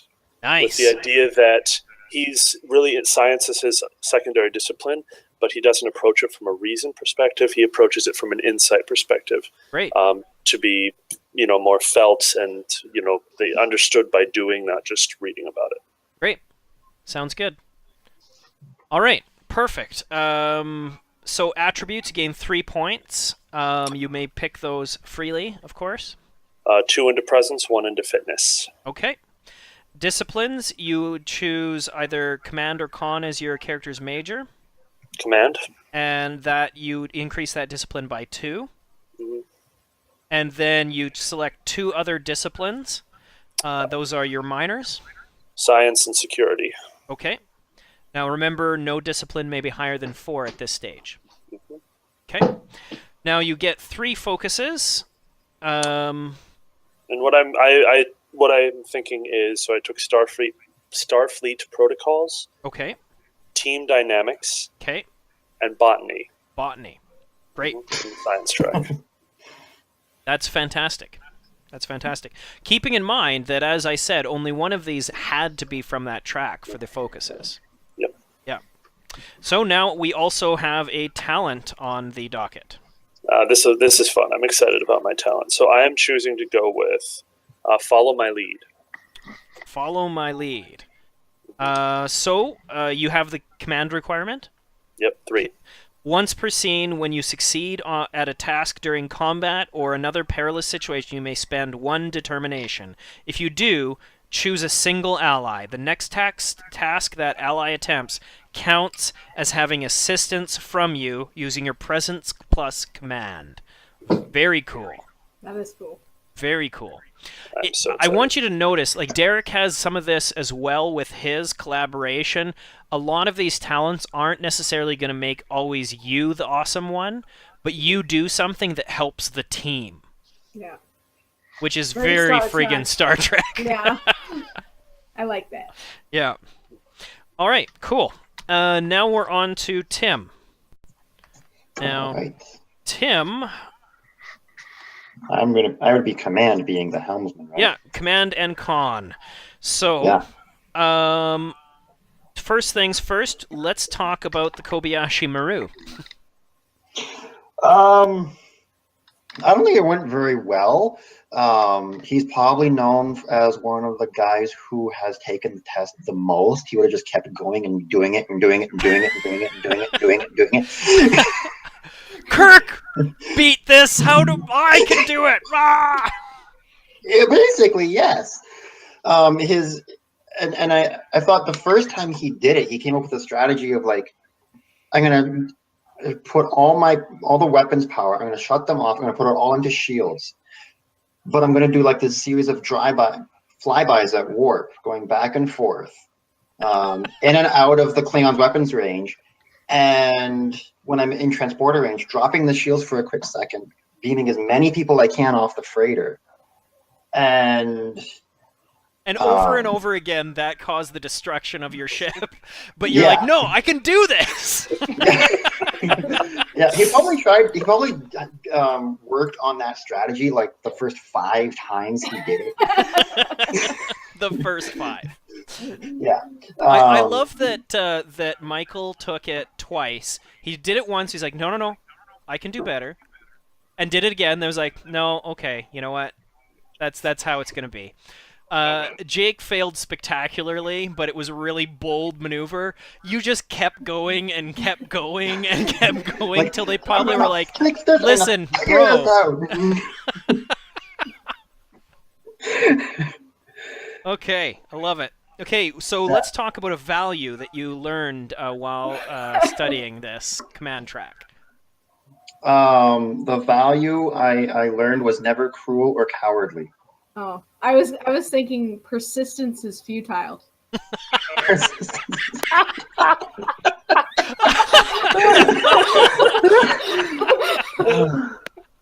That's terrible.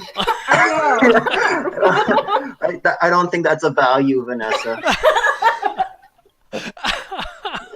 Persist. Oh, that's brutal. Oh, wow. Okay, what was yours? Sorry, Tim.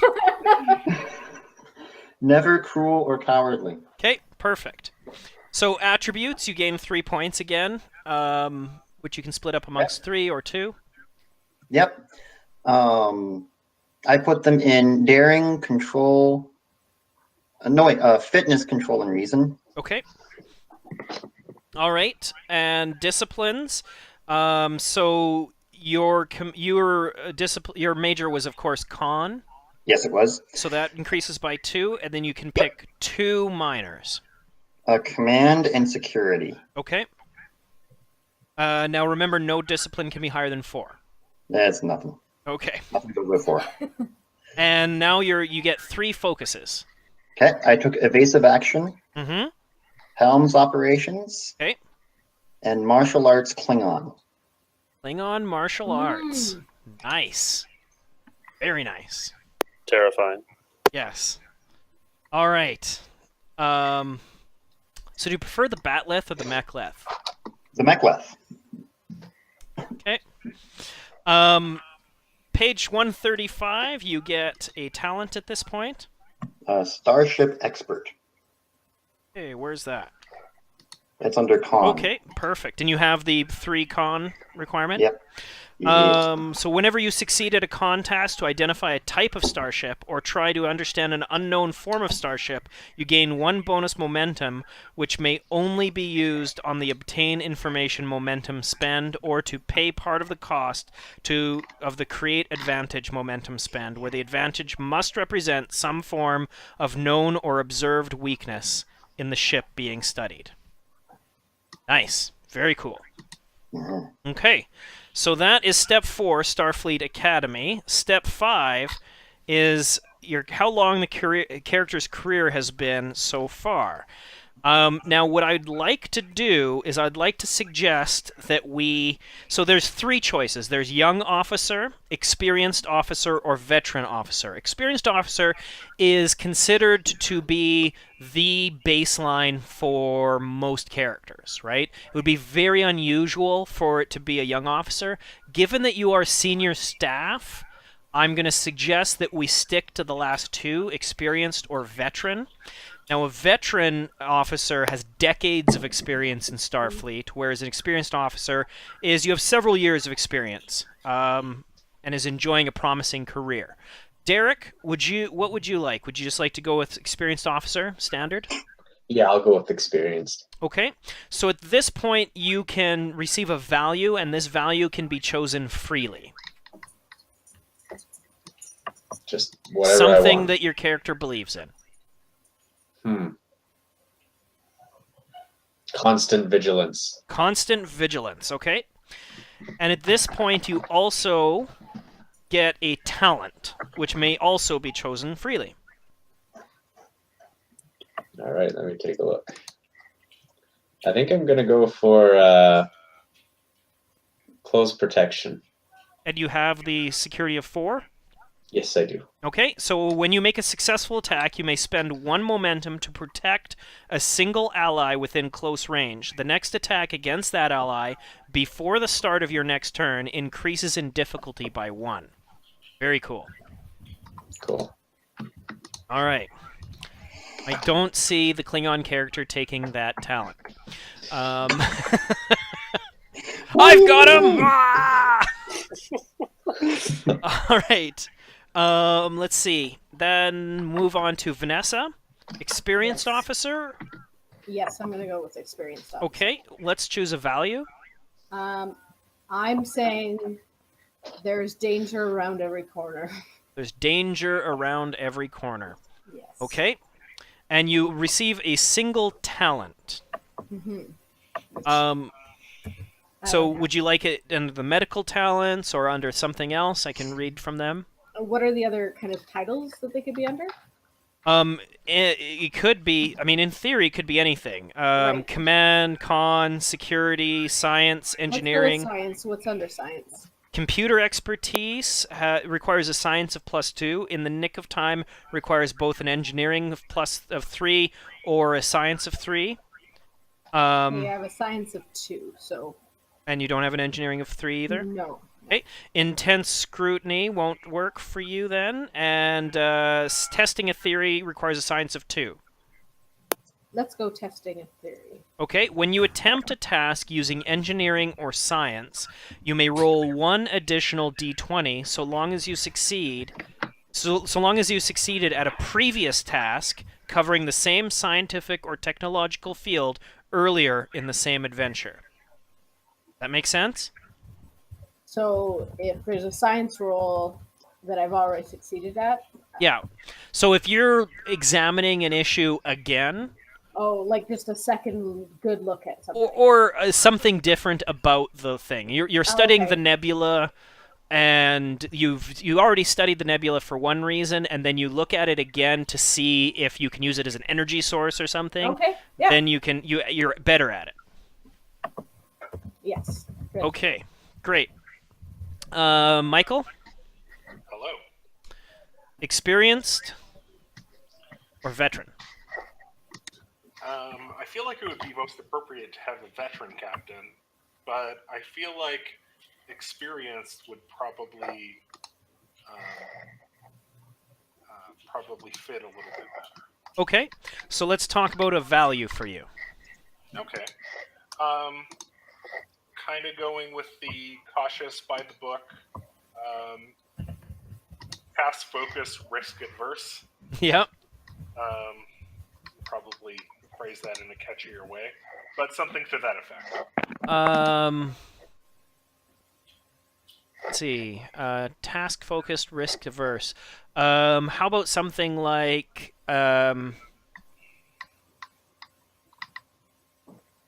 measure once, cut twice? Sounds good. Okay.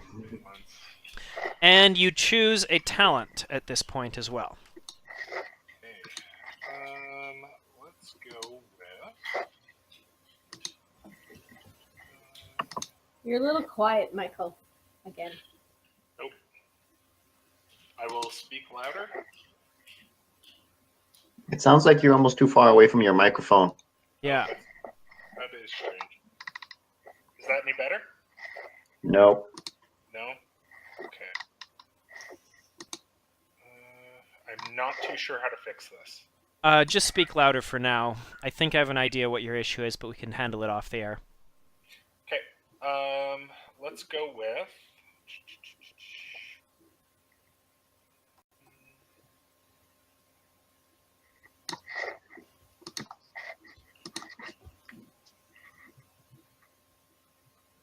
Let's go with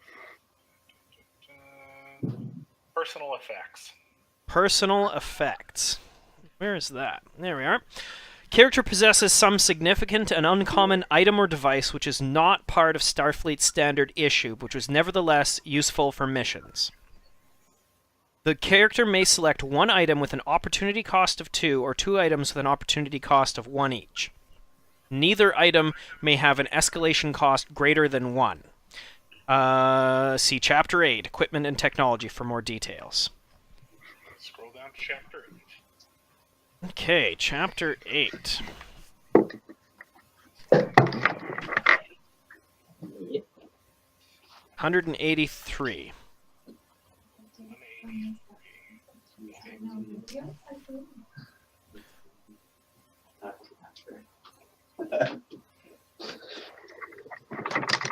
All right.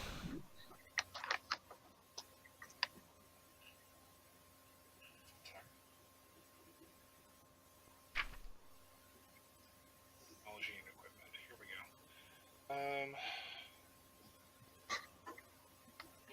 Capacity. Usual equipment. So on page 193, there's a list of kind of weapons and things that includes their kind of qualities and opportunity cost, those sorts of things. On page 195, there's some armors. There's implants, cybernetic implants you can have. All kinds of things. And we are going to need you to speak up there, big guy. Will do. One moment. I feel like if this character had a particularly unique item, it probably would have come from their days with adjacent to the Bajoran Resistance. Oh, okay. So I feel like some kind of Cardassian technology, not otherwise available to Starfleet. Like a weapon? That could be it. Because you could end up with a disruptor pistol. Okay. Oh no, that's just not available at all. Never mind. But I would allow it, honestly, because that seems cool. All right, so I picked a destructor pistol off of a dead Cardassian officer, and it is my unusual item. Right. So it's just this odd thing that this Starfleet captain, if he has to go into combat, he goes in with a Cardassian disruptor pistol. Yes.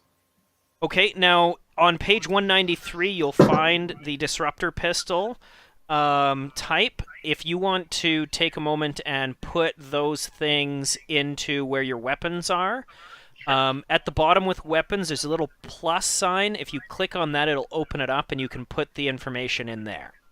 Okay, I will See do that? Yep. Okay. All right. Jake? Yes, indeed. I think experience, not veteran, for me Okay. as well. So let's talk value. So I think the value can be summed up by a single word: wanderlust. He's just driven to explore. That's from a young age. That's what he's wanted to do. Okay. So yeah, wanderlust is a great value. Now you also get to choose a talent at this point. The talent that I'm going to go with is under security, Okay. and that talent is pack tactics. Has no requirement. Under security, pack tactics. Whenever you assist another character during combat, the character you assisted gains 1 bonus momentum if they succeed. Very cool. All right. And it works. It should combine with my follow my lead. Mm-hmm. All right. Timothy? All right. Experienced officer. Okay. So what about your value? I'm pretty sure Michael just shot somebody with a disruptor pistol. Michael! Not nice, buddy. It's got this hair trigger. It's really difficult to keep going. Yeah, that's great to hear. Let's take that away from you. So it seems that as I'm clicking through my character creation sheet, when I click on a text field to begin typing something, it's throwing dice in the background. So That's fine. Carry on. don't mind me, Okay. I'm just the baller. That happens in regular tabletop games. People just randomly throwing dice. So Yeah. Yeah, it's it's very true. normal. All right, Timothy, where were we? A value. Yep.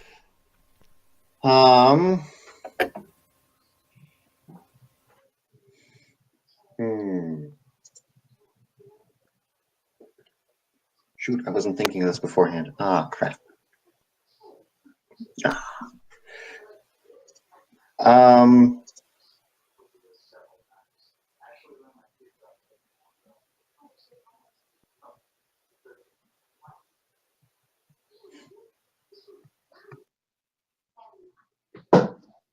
Okay.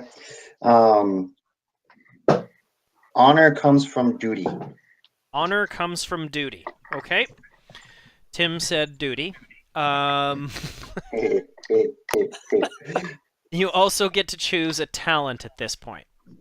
A talent. All right. I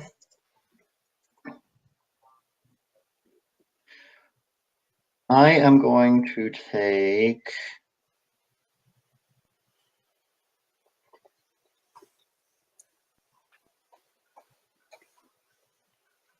I'm going to take tough. Tough. Okay. So tough. When you avoid an injury, the cost is reduced by 1 to a minimum of 1. Okay.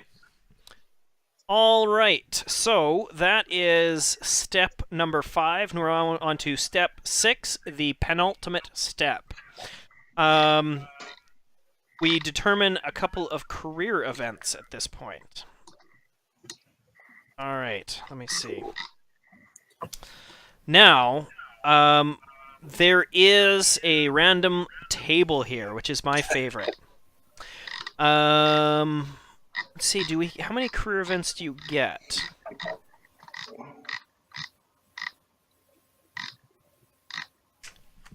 Okay. So career 2 or more. 2 or more. Okay. So let's start with Derek. Hello. So, Derek, I need you to roll a single D20. Single D20. Mhm. Okay. Oh. Did I roll anything? Something went screwy. No. So, what you'll probably... There we go. There we go. Perfect. So, you rolled an 18. Solved an engineering crisis. All right.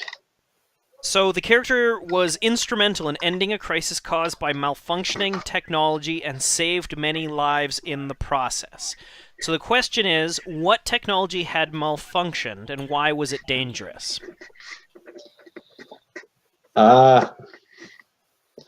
Well, I'm always a fan of Jory yelling coolant leak. Okay. So I'm going to say there was a coolant leak. Right? And if you don't fix it, the ship blows up. Certainly, the ship blows up. The coolant itself kills people. Like it's all kind of bad. How did you solve the problem? Using my wonderful security skills, I phasered. I melted something and kept the coolant in. You phasered the Yeah. coolant pipe. No, they probably have a better name than pipe. You phasered it down and were able to save people. So when everyone else was running away and the engineering people couldn't figure it out, you rolled in there with a phaser like a boss. And Got it. you're like, this seems like a problem I can shoot my way out of. Yeah. For the record, shooting your way out of a coolant leak in engineering is not sitting well. No, that's really a good idea. First, and buy the book self. The captain read this part of your dossier and was like, oh my goodness. Why? And yet I somehow still got to, yes, this person needs to be my security. Yep. This was my Kobayashi Maru. Do or die. But you saved a whole bunch of lives during this thing. So it worked. So that's great. So your character's precision when dealing with complex technology increases your control by 1. My control. Okay. And your character's familiarity with technology increases your engineering by 1. Oh, wonderful.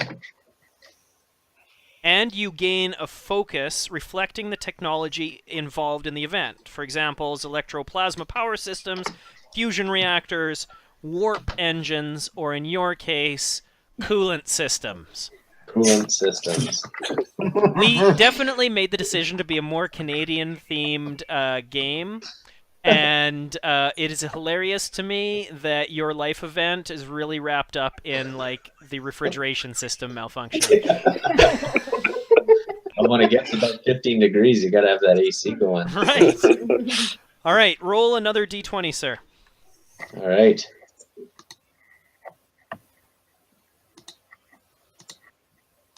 Oh, did it roll? Yeah. Yep. 12 or 4 or 12. Take your pick. Something screwy on here. All right. Well, we should just do 4 because that was the first one I rolled. Okay, negotiate a treaty. So the character was part of a delegation that helped negotiate a treaty, agreement, or alliance with a culture outside the Federation. This fits very well with your background. Yeah, I was just gonna say. So what culture was the treaty with? And keeping in mind, you could just make up a culture. Oh, I'm not good at that. I feel like I'd come off either incredibly ignorant or racist. So.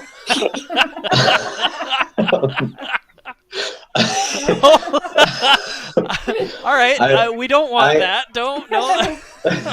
let's say it was with a random Romulan colony very close to their side of the neutral zone. Interesting. Okay, a Romulan colony, and what was the treaty about? What was going on there? Resource sharing because we were so remote. Oh, interesting. Yeah. And it almost kind of came to blows, and you were able to smooth things out. Yeah, because we both had something each other needed. Great. So your attribute, you're familiar with the minutia and careful work of diplomacy, increases your control by 1. Okay. So I'm up at 5 for control now. There's no that's mastery. as high as you can get. Okay. Yeah. So for a starting character. Okay. And your discipline, your character is familiar with diplomacy and negotiation, increases your command by 1. Okay. Or no, wait. Control can continue to go higher. I'm getting that mixed up with disciplines again. Yeah, that's right. You're saying disciplines can only go up to 5. Or someone was saying that. Yes. And you gain a focus which should reflect your character's experience with the negotiations, like diplomacy, negotiation, galactic politics. It could be even something like Romulan culture, or it could even be Romulan tactics or something. Like it could be. What about like resources on remote colonies or something? Distribution. Resource distribution. I like it. Okay. Now, I think you have the option to take another another one. No, let me just see.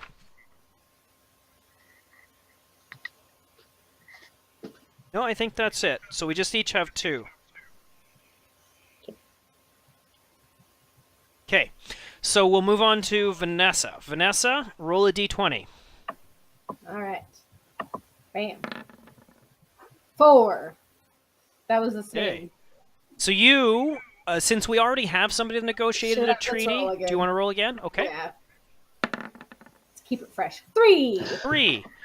Lauded by another culture.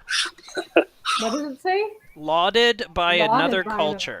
Oh my goodness. So, the character was involved in a mission that earned the official praise of a non-Federation culture, and they are now considered to be a friend of that people. What was the culture aided by this mission?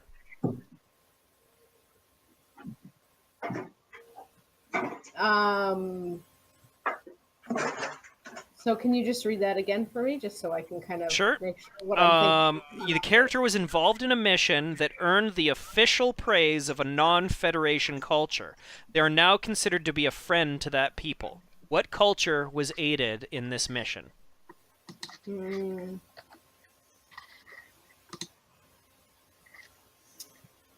I want to say.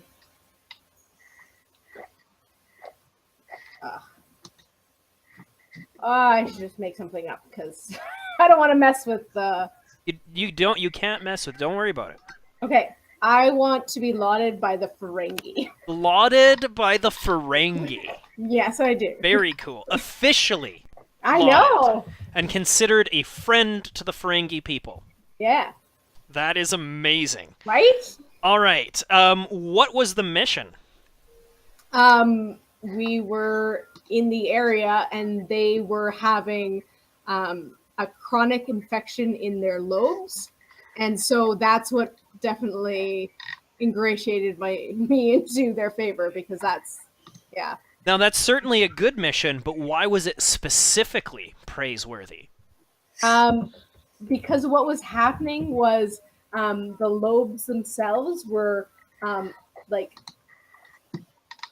atrophying, and they had no sensitivity anymore. Okay. And So- was this like a danger to the Ferengi culture, or was somebody important there? Well, it was in an area where the Grand Nagus was, and Ah. they were scared that it would pass on to him, and so yeah. Okay. Yeah. Let's see.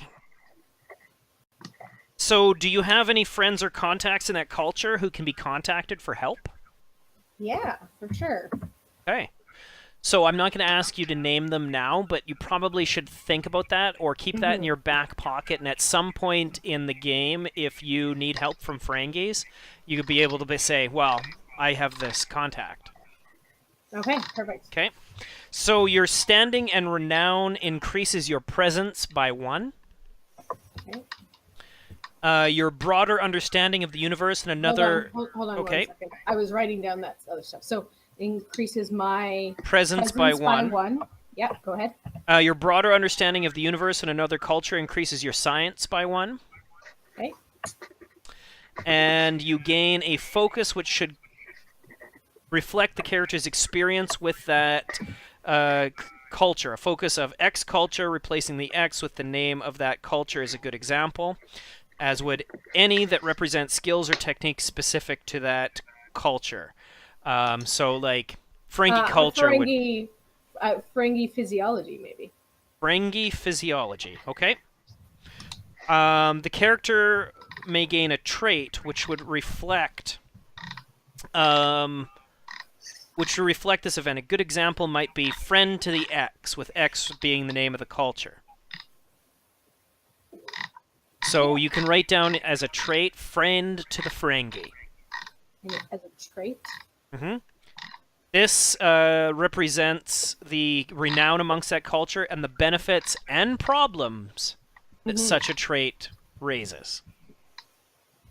Okay? So let's roll, once you have that done, Yep. let's roll another... Oh, when your Fuzzy thing's again. doing it again. Unfuzzy.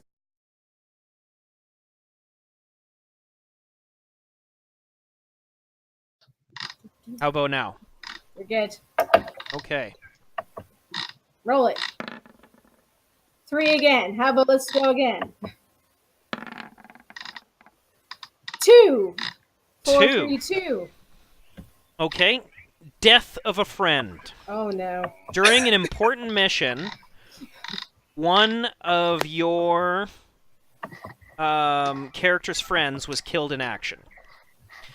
Who was that friend? Oh.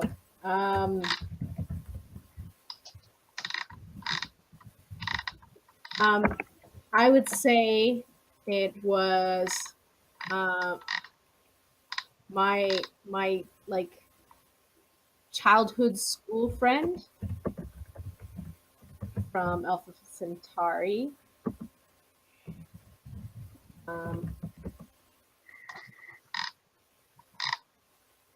We'll say her name was. Someone have a really loud mouse? I think that might be mine. Okay. I will stop that. I'm just hearing... So I'm gonna say it's a childhood chum named Autumn. Named Autumn. Mm-hmm. Okay. How did the character know them?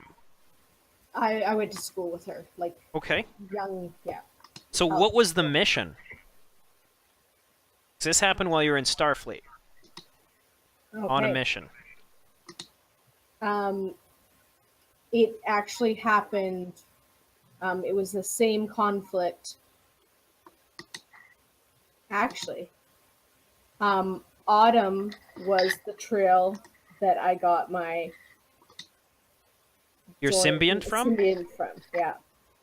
Okay, because you never chose to be joined. No, well, I probably wouldn't have made it. Yeah, you wouldn't have made it through the process. So, something happened during the mission. So, what was this mission?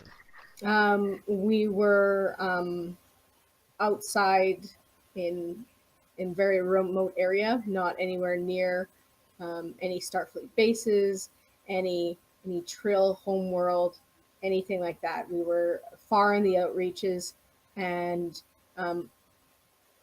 we were tracking down some Romulans that were attacking some people that we were hoping to have become a friend to the Federation, and it didn't go well. So combat then? Yeah, combat. And afterwards, the host, your friend Autumn, was dying, and with no other Trill aboard, they transplanted the symbiont to you. Yes, she was a first officer on the bridge. Okay. All right. So your character's understanding of grief and recovery increases your medicine by 1. And you gain a focus, which should reflect a character's experiences. Examples include counseling, but it may also represent a skill or a pursuit the character takes up in their fallen friend's memory or to prevent the same thing happening in the future. What kind of focus do you think you should have?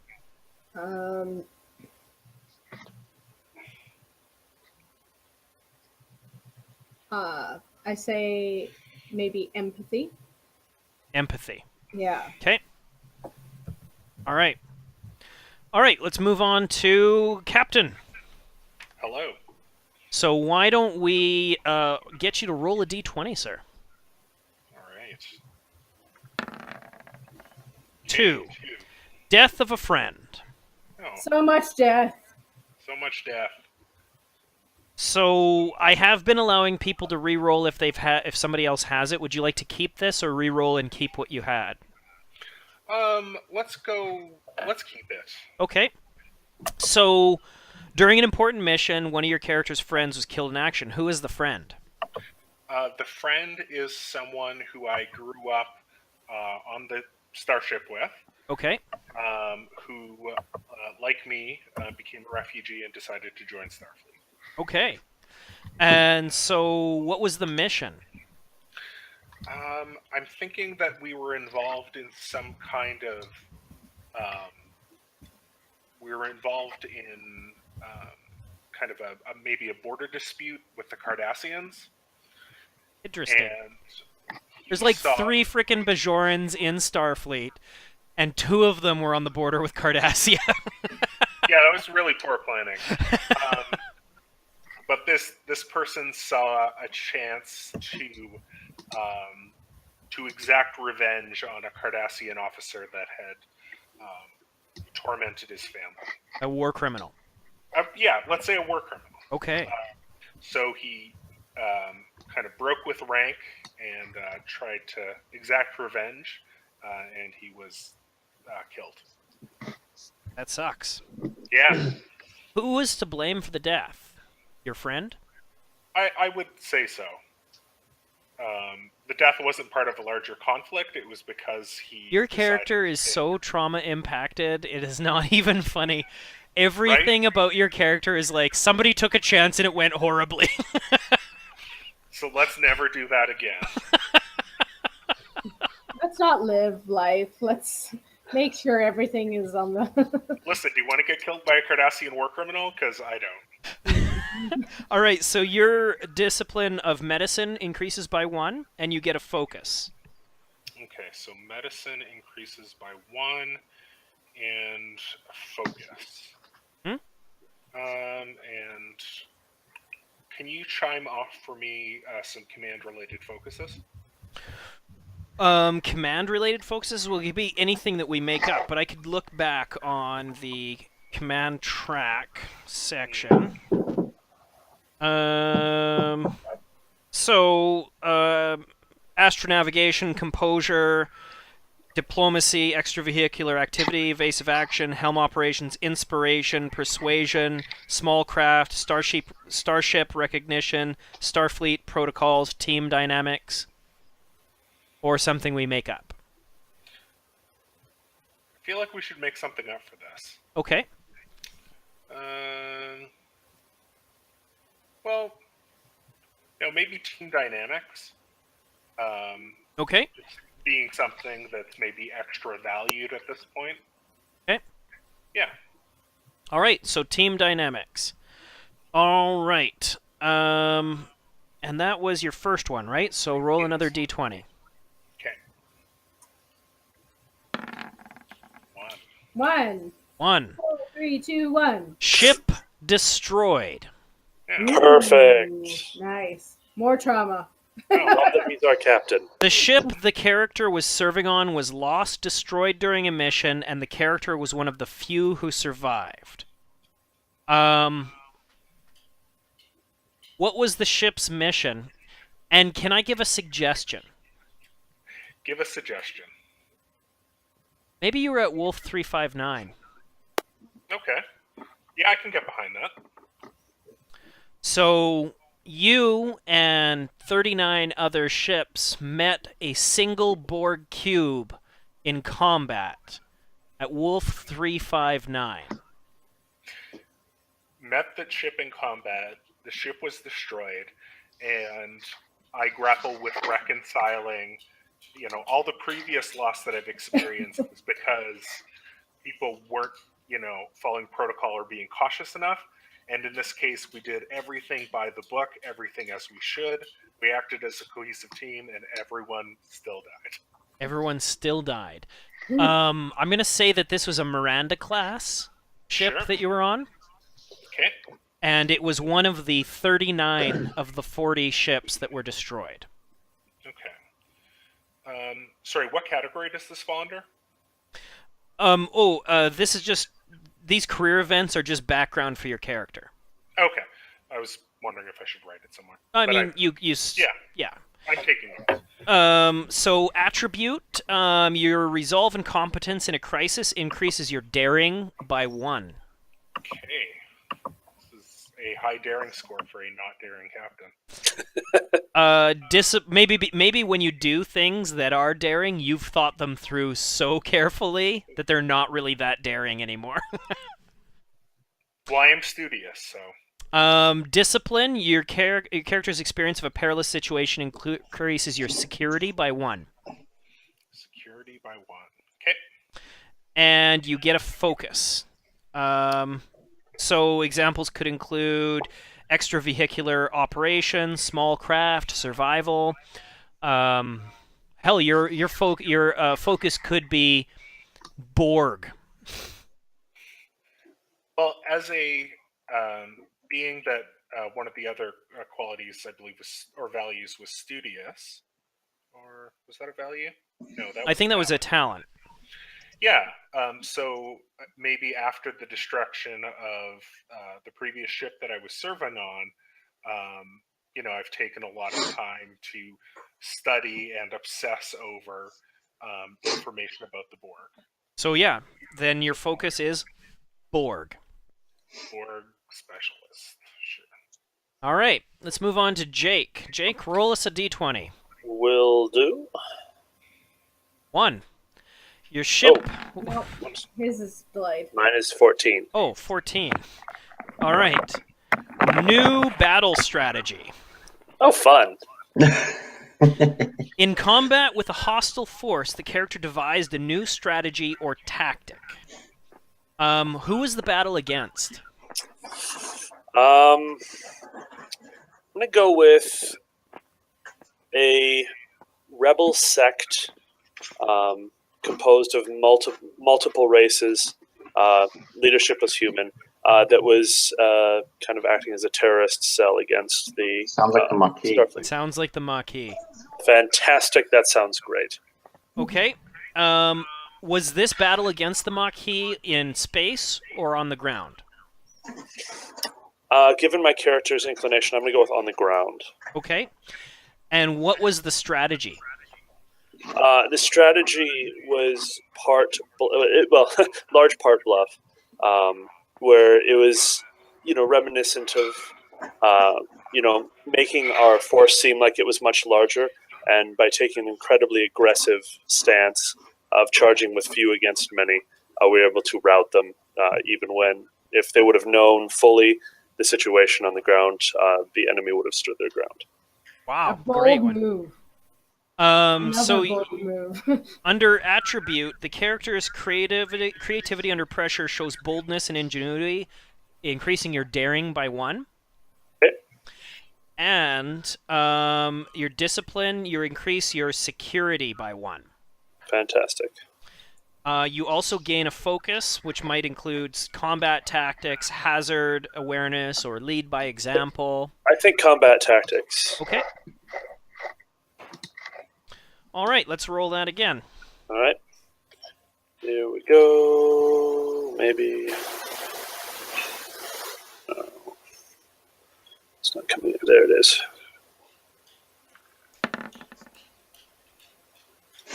Seven. Can I just say that I love the career event table? Like, it's such a neat thing. It's like, also, these events have defined you as a person. Yeah. Mm-hmm. Okay, Mr. Bold Tactics. Your next career event is serious injury. Oh. The character was seriously hurt and needed to spend a considerable amount of time recovering. What was happening when the character was injured?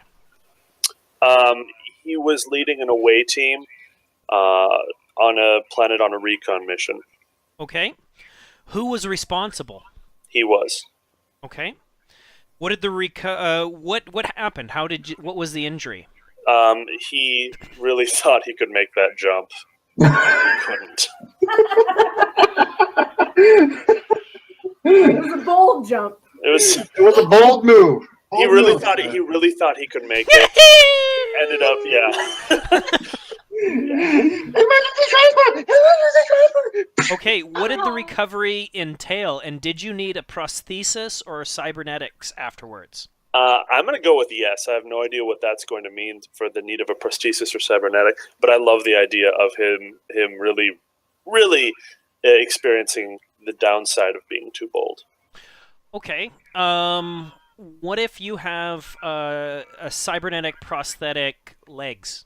I like that a lot. Right? Yeah. Now, they'll operate essentially as normal human legs in almost every capacity, but they might have attributes that come up during play. Okay? I like that. I like that a lot. Prosthetic legs. Okay. Or cybernetic legs. That's far fancier than prosthetic. Because it has a different word. That's future word. Okay. So, attribute, the character's long, arduous recovery requires them to think about their health more, increasing their fitness by 1. That's probably for the best. And the discipline, being surrounded by doctors for a long time, increased the character's medicine by 1. Also probably for the best. You gain a focus, the circumstances of the injury, something to help them through the recovery, or something they took up after recovering. Examples: athletics, art, philosophy, running. Could it be some focus around this cybernetic implant? How to use, how to operate with them? For the better, even though there will be restrictions. We could do a very Canadian thing and do a Terry Fox homage. We took up running with his prosthetic legs. The one American in the group who may not even know who Terry Fox is. I gather that he's a runner with a prosthetic leg. Yeah. He was a runner, Jake. He's not. He's been dead for 36 years. He's basically a Canadian hero. I'll send you a link. But I do, if you want to go with something about the cybernetics, that's a great focus. Yeah, so I think cybernetics. Cybernetics as a focus is great. Yeah. You also get a trait which should reflect lasting effect. So under traits include cybernetic legs. Okay. I like that. I'm interested because that implies that the fall was so traumatic that both your legs couldn't be saved. Yes. With Starfleet technology. I'm thinking cliff level shattering bones, Badness. Really, really bad decision on his part. I don't know what it was, but that was bad. It was bold. That was It was bold. All But right. it was important. It wasn't just for fun. Like, oh, I think I can do this. Like, there was a reason behind it. It was something vital that he needed to do. I Right. could just imagine your captain walking into the sick bay and going, "Well, bold move." But all right, Tim, let's move on to you. Okay. Okay. 20. First contact. Oh. The character was chosen to be involved in one of the most important of Starfleet's missions, first contact with another culture. What culture did the character first make contact with?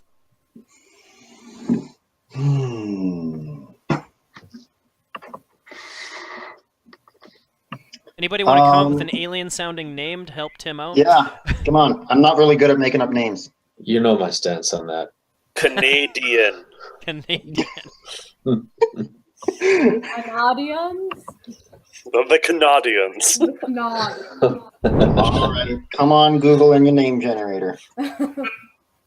Canuckazoid.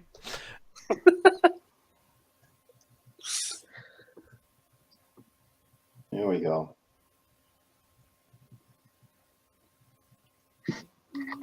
What do you got? All right. First contact with the globby.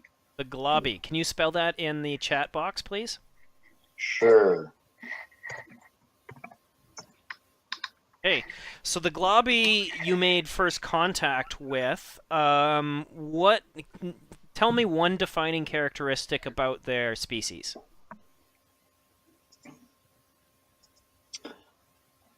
Are they globby? No. They have no eyes. Okay.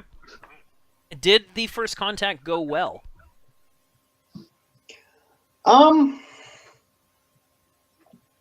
No, it didn't.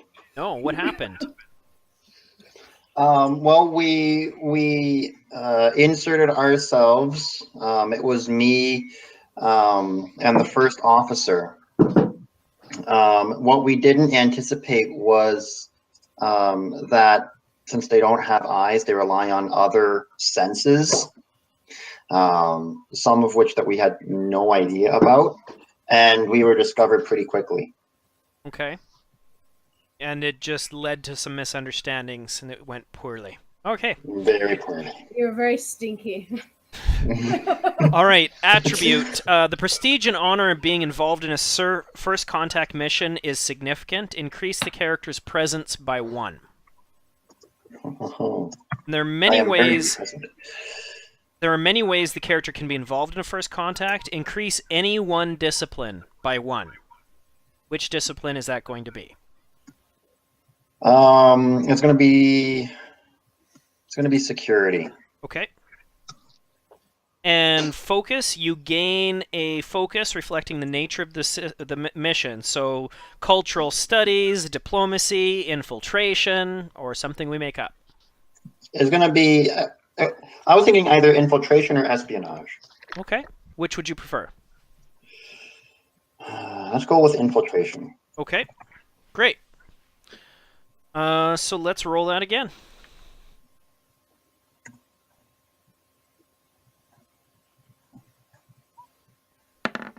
Four. Okay. That is negotiate a treaty. Now, somebody else has already rolled this. If you'd like, we can roll it again.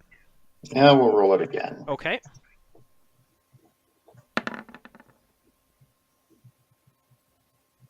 $18.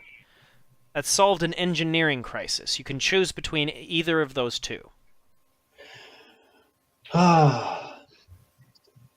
Let's solve an engineering crisis. All right. Another person who is likely to shoot their way out of this problem. I know that you don't fire off a phaser near coolant. Apparently you do. Say by one.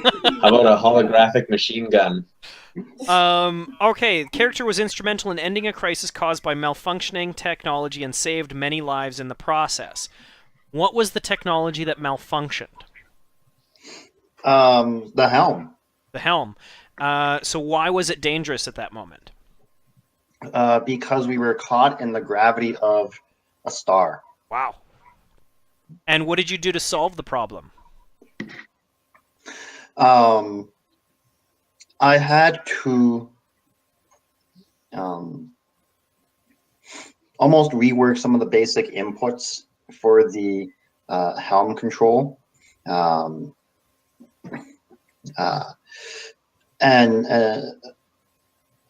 almost rewriting it so that I could just fire the impulse engines to keep us in one spot.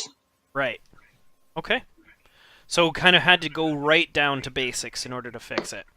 Yeah. So with your character's precision when dealing with complex technology increases your control by 1. And discipline, your familiarity with technology increases your engineering by 1.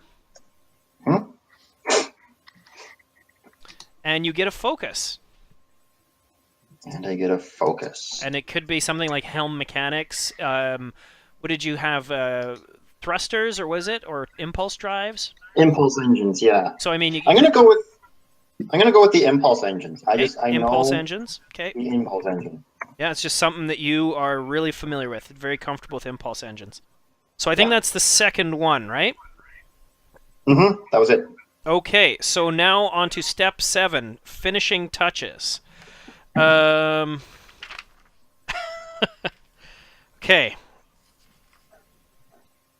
So finishing touches, everyone receives a final value. This might reflect career events, might reflect some other element of the character. One value, however, must be a relationship, connecting the character to another character in the crew or to another organization or culture in some way. If that already has happened, we don't have to worry about it, but if it hasn't, we need to do that now. Derek, do you have one that is a relationship at this point? I don't think so. What are your values so Like- far? Close to home, even in the middle of nowhere, tight ship makes smooth operations, and constant vigilance. Okay. So anybody who likes Harry Potter will get that last one, but I doubt that makes a relationship. Okay. So let's create another value. All right. I'm gonna make a suggestion here, and this is a suggestion for everybody. I would like to suggest the value, we've been through hell together. Okay. Because what I'd like to suggest is that you guys knew each other previous to this command. Okay. And some of that will be revealed in episode 1. Is everyone in agreement with that? Sure. Okay, so everybody write down that value. We've been through hell together. All right. So, attributes, you cannot have any attributes above 12 and may not have any more than one attribute at 12. Does anybody have that? No. An important thing to note: we should have started at 7 for all of them, not 0 or not 1.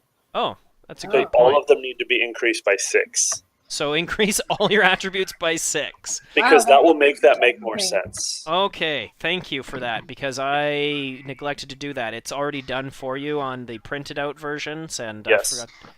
Additionally, all our disciplines started at 0. They all should have started at 1. Oh. So they all need to be. So let's increased do by that 1. really quickly and see where we're at. So increase all disciplines by 1. Yeah, Yes. and all attributes by 6. Okay.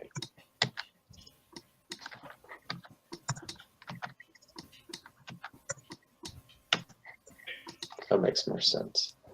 There we go. Hey, Derek, are you done that? Yeah. So do you have any attributes that are above 12? Nope. Do you have any at 12? No. Okay, perfect. So disciplines, do you have any disciplines above 5? Nope. Do you have any at 5? Yes. 1 or 2? Just 1. Security. so that's perfect. All right. How about you, Vanessa? No attributes at 12 or anything. Disciplines, I have 1 at medicine, 5, and that's my highest. Okay, Michael? Okay. No attributes above 12 and no disciplines above 5. Okay. Jake? None at 12 and none at 5. Okay, Tim? Nothing. Okay, perfect. So next step is figuring out what gender is your character. It can be any gender. Derek? I'll do female. Okay. Vanessa? I'm also going to be a female. Michael? I feel like I want to wait and figure out what the rest of the crew will do and go with whatever is less. Okay, Jake? Male. Okay, Tim? Male. So it's equal. Ooh. Ooh. Huh. All right, let's... If only there was some random way to figure that out. I don't know. Let's find out. I mean, this means that you could be gender non-conforming as well. You could be any gender. I'm kind of boring. So 2. Let's say that's heads. Actually, I'm gonna re-roll. Let's define what Let's define 1, 2 first. means. Yeah. So 1 male, 2 female. Okay.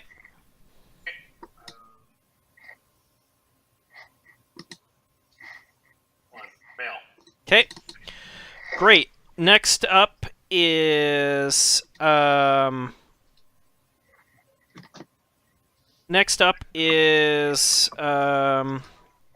rank and role. So, Derek, you are the Chief Security Officer. That would make you a lieutenant. Okay. Vanessa, your rank is Doctor, as Chief Medical Officer. Captain, as Captain, you're a Captain. Wait, what was it? Sorry. Hold on, he's got to write it down. Give him a moment. Okay. Jake, you will be Commander. Yep. As First Officer and Science Officer. And Tim, as Con Officer and Second Officer, you will be Lieutenant Commander. Something that I think you may have missed, Quinn, during the finishing touches, the characters, you can you can increase 2 attributes by 1 and 2 disciplines by 1 as long as you conform to the rules. Oh, okay. Thank you so much. Mhm. So why don't we do that now? So we can be better.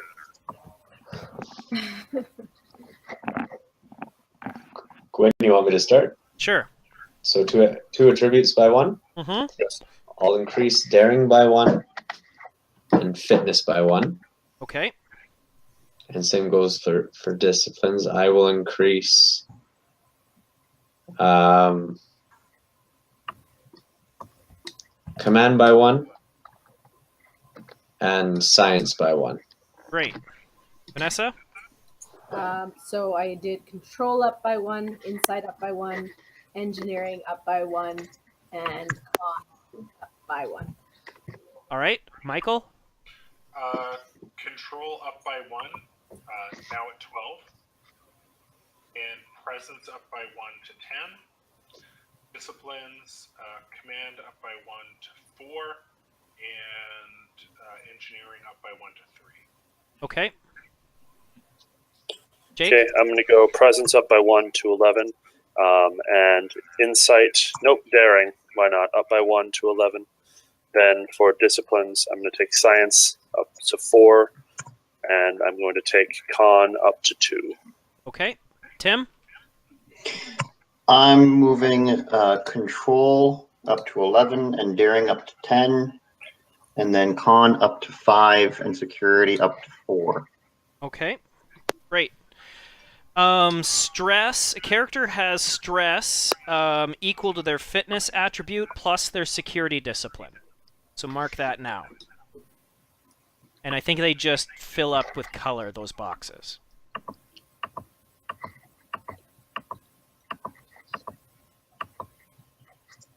So stress is fitness plus security. Yep. So I'm at 14. Good. Is there 14 boxes? There's There only is a- 12 boxes. Yeah. I think there's however many. No. I only have 9 boxes, so I think No. it gives you the amount of boxes that you need. Yeah. Yeah, because I have 14 boxes. Yeah, I Oh. have 9.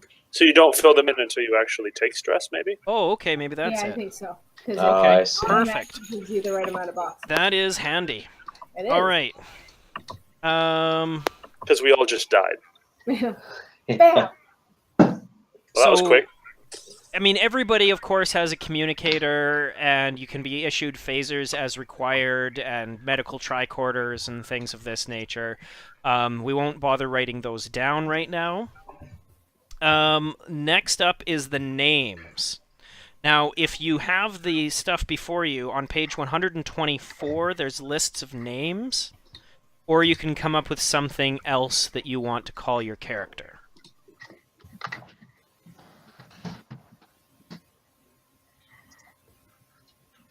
I'm going on the Andorian name generator on Star Trek. Perfect. Let's see. Get female names. Oh, Sorry, what page was that, Quinn? 124. okay, Quinn. It's coming to you. Ithrasi Zavrazel. Kate, put that in your name section on your character sheet. And that is me. Sirid Hex. My friends call me Derek, though. Here's mine. Marcus Barton.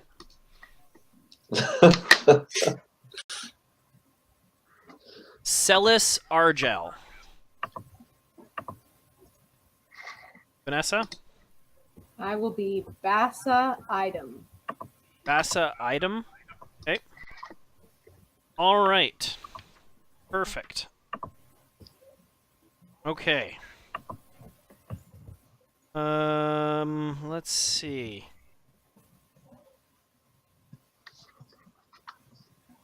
All right. Just want to make sure that we have everything that we need.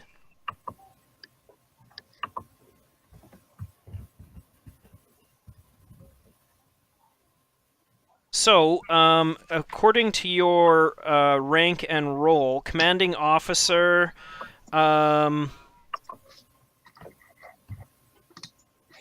so a commanding officer may spend the point of determination to grant any other character they can communicate with 1 point of determination.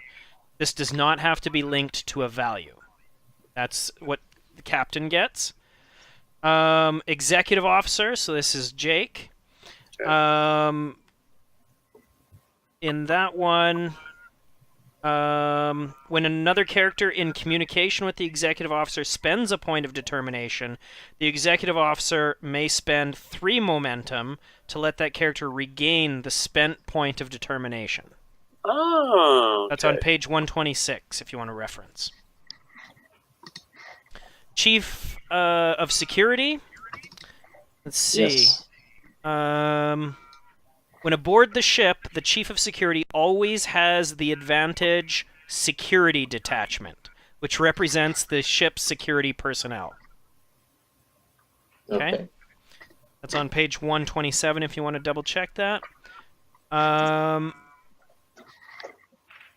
So let's see. Flight controller, con department. Oh wait.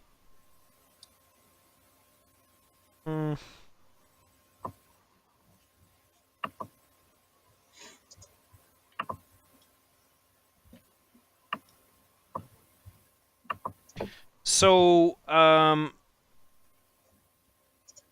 so the most senior helmsman, when the flight controller is required to analyze or repair technology related to flight or propulsion, they may use their con discipline instead of engineering.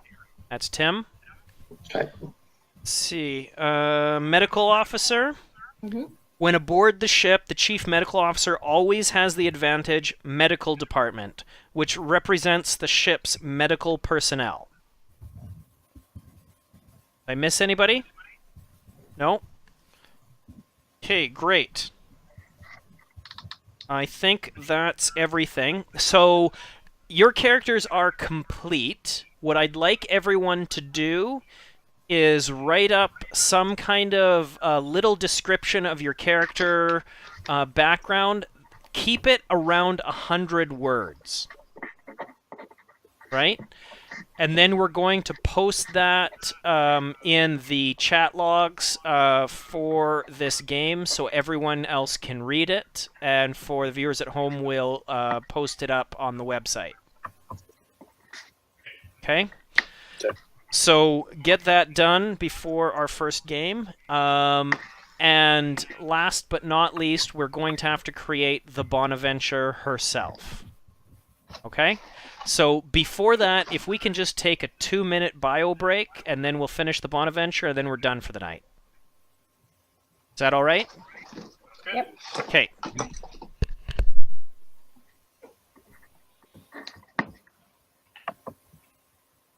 Is a Bioventure a piss break? Is that what I'm getting? Yeah. Oh, okay. Yeah, Perfect. for anyone who's American and watching, a bio break is a bathroom break. It's something I did not know until I moved to Canada. Okay, good. To be honest, I've been living in Canada my whole life. I haven't heard that. Okay, maybe that's just a Quinn No, thing. yeah, I've never No, heard of it. I think it's online, like computer gaming thing. Because Well, how does Quinn know it then? Because That I doesn't think we make got it- sense. We got it from Joel, I think. Oh, you shouldn't be listening to Joel. That's Right? bad news. Yeah. We've voted not to listen to Joel. Just so you know. Okay. Okay. The bio break thing. Where it came from.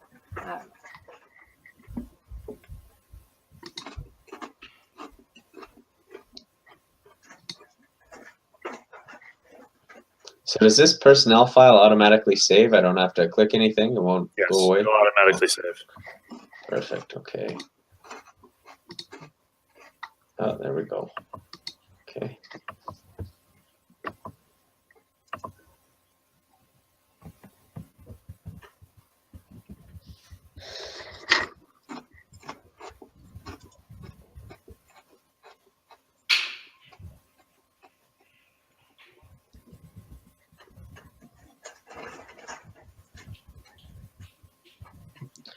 So Jake, do you have a freeway behind your house? I saw vehicles driving by really fast.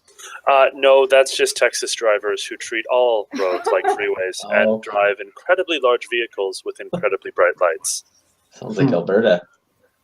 Yeah, Alberta is the Texas of Canada. Yeah. And he knows because he's lived both places.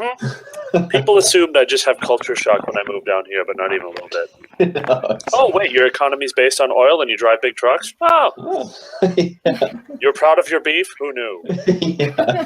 But no Queen Elizabeth Highway down there. That is very. Oh, it would get shot. The highway would get shot. Yeah.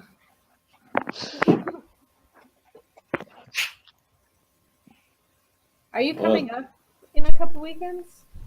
I don't think we'll be able to, sadly. No. Yeah, we wanted to, though. No. I get it. You guys got lots on the go. Yeah. Life. Silly life. I know. It's ridiculous.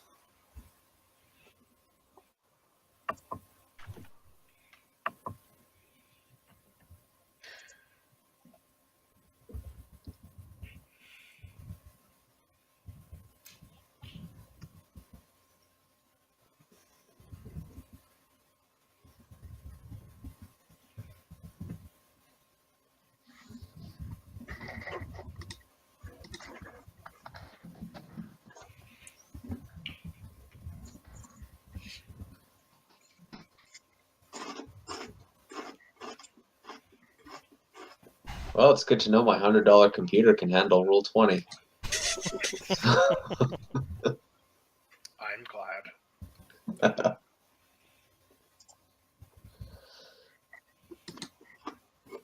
Okay, so now let's just make sure that I'm doing this correctly.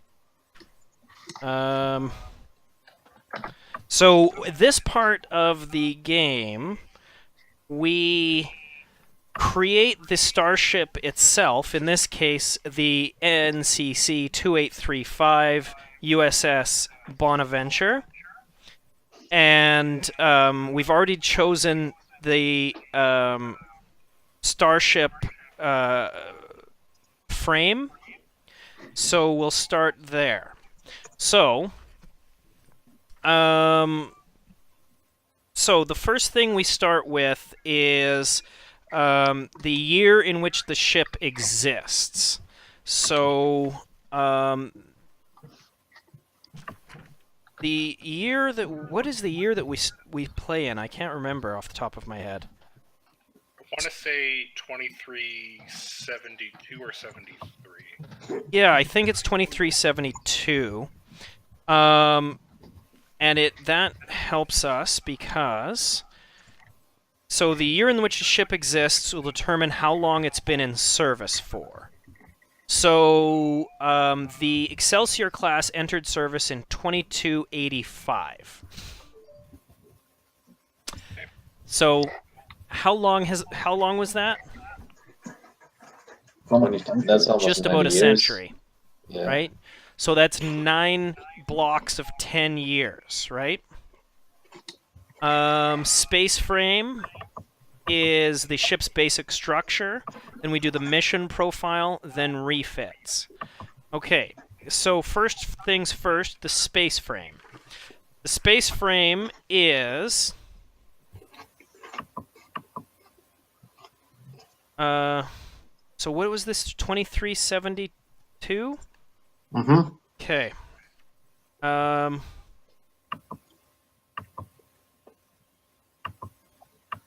So our space frame is an Excelsior class.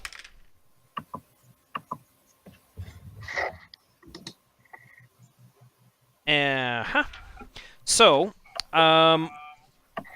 what I'm going to do is I'm going to write this up as we play through and decide these things, and then when we're done, I'll find a way to scan this or something, and then I'll post it up as a shareable document that you can all look at, and then that we'll all have access to it. Because in this game, the ship acts almost as a character in the game. It has its own attributes, it has its own things, it's the primary place where the game happens, as well as it has certain quirks. Every ship is a little bit different, and that will come with benefits and penalties, right? So the first things first is an Excelsior class has certain systems, right? So its systems first, its engines start at a 9. Its computers start at an 8. Its weapons start at a 9. Its structure starts at a 9. Its sensors start at an 8, which for its time was amazing. And its communications start as an 8, right? Its scale is a 5. So at a scale of 5, it is slightly smaller than a Galaxy class. It's the second biggest second biggest space frame in the Federation. Ginormous. And its departments, command starts with a +1, engineering starts with a +2, and everything else starts with nothing. Okay? Its weaponry starts with phaser banks, photon torpedoes, and a tractor beam with a strength of 4. So Okay? we don't have to wait till Tuesday to get that installed. No, but that's a great reference. Its talents have the following talents to start with: an improved impulse drive. And by the way, if you want to look, it's on page 244 that I'm looking. and it has secondary reactors. Fun fact, we're starting 1 year out from the Dominion War. Excelsior Class Starships suffered a 60% destruction rate during the Dominion War, which is worse than even the Mirandas. Primarily because the Mirandas were relegated to support, but Excelsiors were used as ships of the line.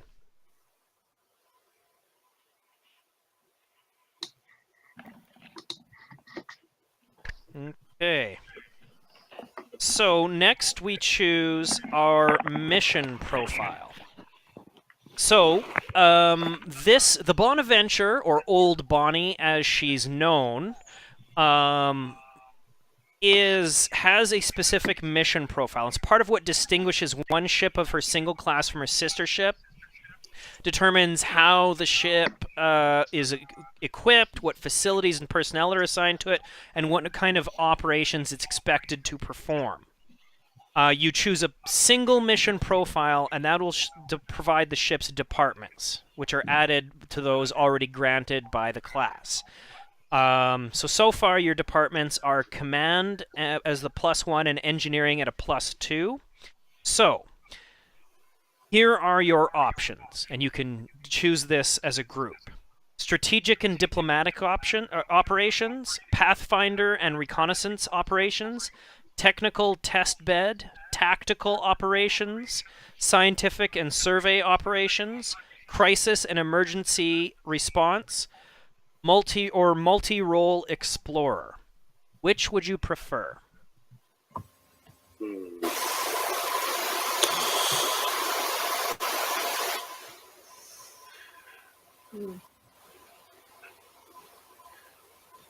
There's quite a few I like. Yeah. I mean, I'm drawn to Pathfinder or multi-role explorer. Just I like that idea, but I was thinking multi-role explorer as well, or the strategic operations. yeah, I like that too. That was fun. I mean, for the Dominion Wars would be tactical one. operations? Yeah, that one. Yeah. I want. I'm kind of okay with what everyone else goes with for this. I want to bear in mind as we select this that this is a very old ship that we're operating on. It's probably not, Starfleet's. Well, it's definitely not Starfleet's best. And it's literally over 100 years old at this point. And I'm wondering if our role might be affected somewhat by the age and relegated to initially a more secondary task. It's possible. I will point out real quick that your specific ship might not be 100 years old, but the space frame is 100 years old. So your ship could be 70 years old or 50 years old or 30 years old. Yeah. But when they made new ones, there's a certain amount of refits that have occurred. Yeah, okay. But yeah, my understanding with our conversations that we had is that essentially the Bonaventure was decommissioned and part of the mothball fleet. And with the upcoming hostilities in the Gamma Quadrant with the Dominion, it was recommissioned, and they looked for a new crew for it. And so it's probably pretty friggin' old. So would we want something like crisis and emergency response? That would make sense as given that we were brought back to service for likely a specific role. So these vessels are equipped to respond quickly to a crisis, whatever it may be. Normally capable of supporting expansive shuttle bays, they can deploy large quantities of personnel or cargo to or evacuate large populations from disaster areas. They also serve as hospital ships and troop transports during times of war. Is that what you were thinking, or something else? I'm just throwing this out there. Could our specialty be prior? So the ship was mothballed, it was put back into service, but the specialty be from kind of antiquated from before? Yeah. I'm thinking like with the Excelsior class being a technical test bed for the transwarp drive, like it was the Excelsior class was created as a test bed for the transwarp drive. It was mothballed because transwarp didn't really work out, and now we're brought back into service. But fundamentally, it's still a test bed for this experimental technology. And whether or not that benefits us directly in this adventure we're about to have, I don't know. Yeah. I mean, that comes with benefits and problems, as all of them do, right? Yeah. Because, I mean, as a technical test bed, you probably have some tricks up your sleeve that people won't expect, but on the other hand, you know, everything's a prototype. Yeah.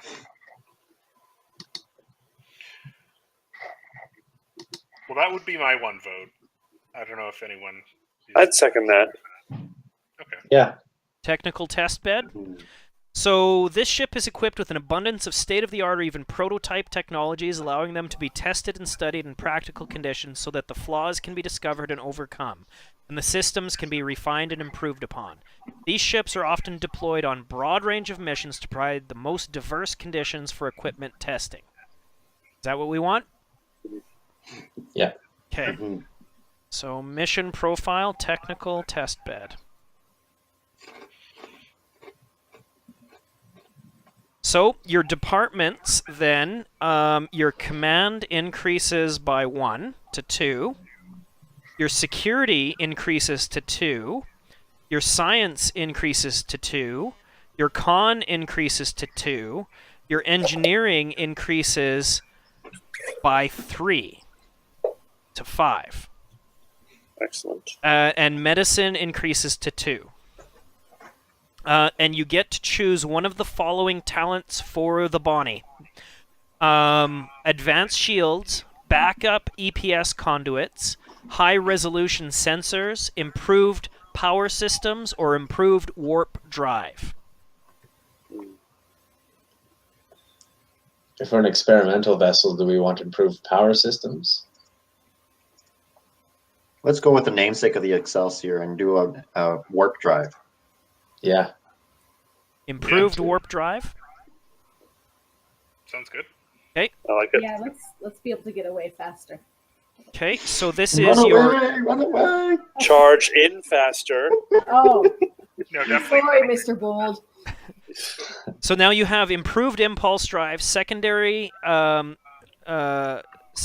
reactors, and improved warp drive. You guys are an engine ship to end all engine ships. All right.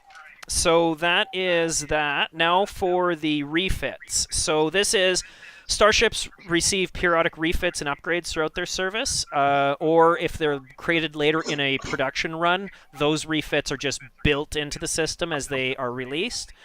Whatever the nature, the older vessels have received many of them. Each refit increases a single system of the ship by +1. No system may be increased by more than 2 or to any score above 12. I don't think we're in danger of 12. Jake?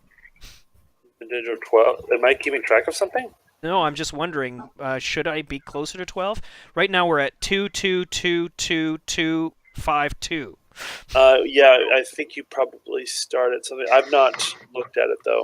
Give me a second. When the base systems for the Excelsior class are 8 for all attributes.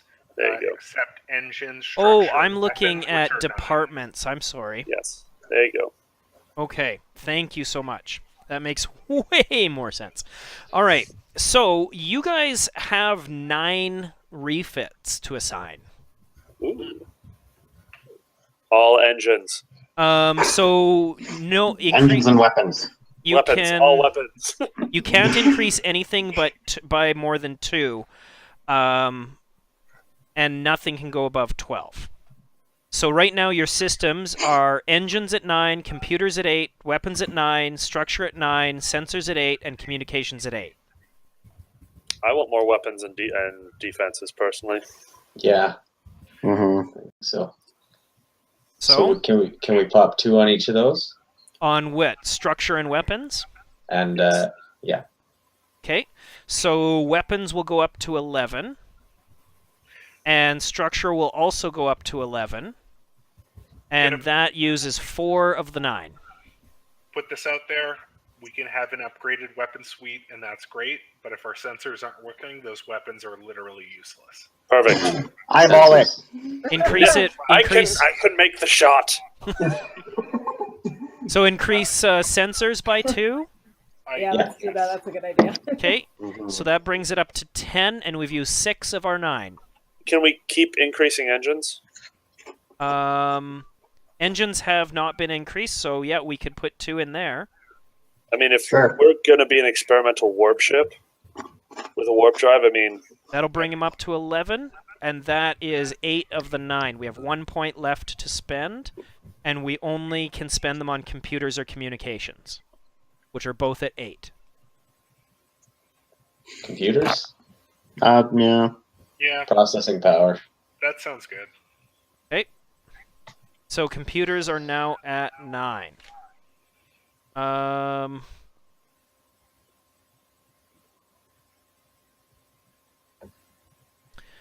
Okay. As far as traits go, a starship has a single trait, Federation Starship, as standard. And I don't see where to write that down, so that's fun. If the players and Game Master desire, or it may have others if you desire. So there are 4 options.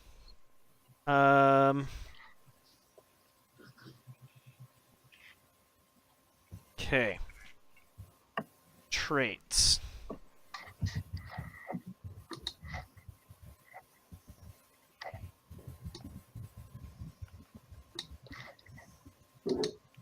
I might have to let you guys finish this off. I have to take off and do something. So. Okay. Thank you so much. We're supposed to be done by 8:30 anyways, so this is perfect timing.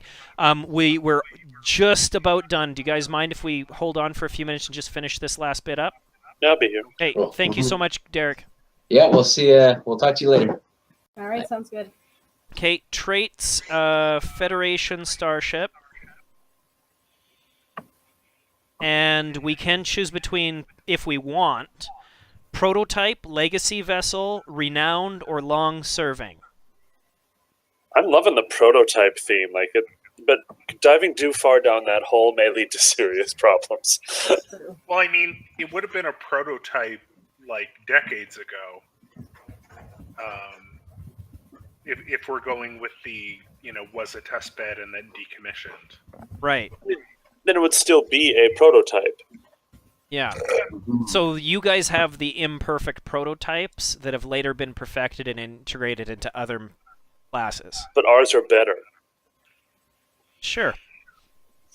I mean, that is a possibility.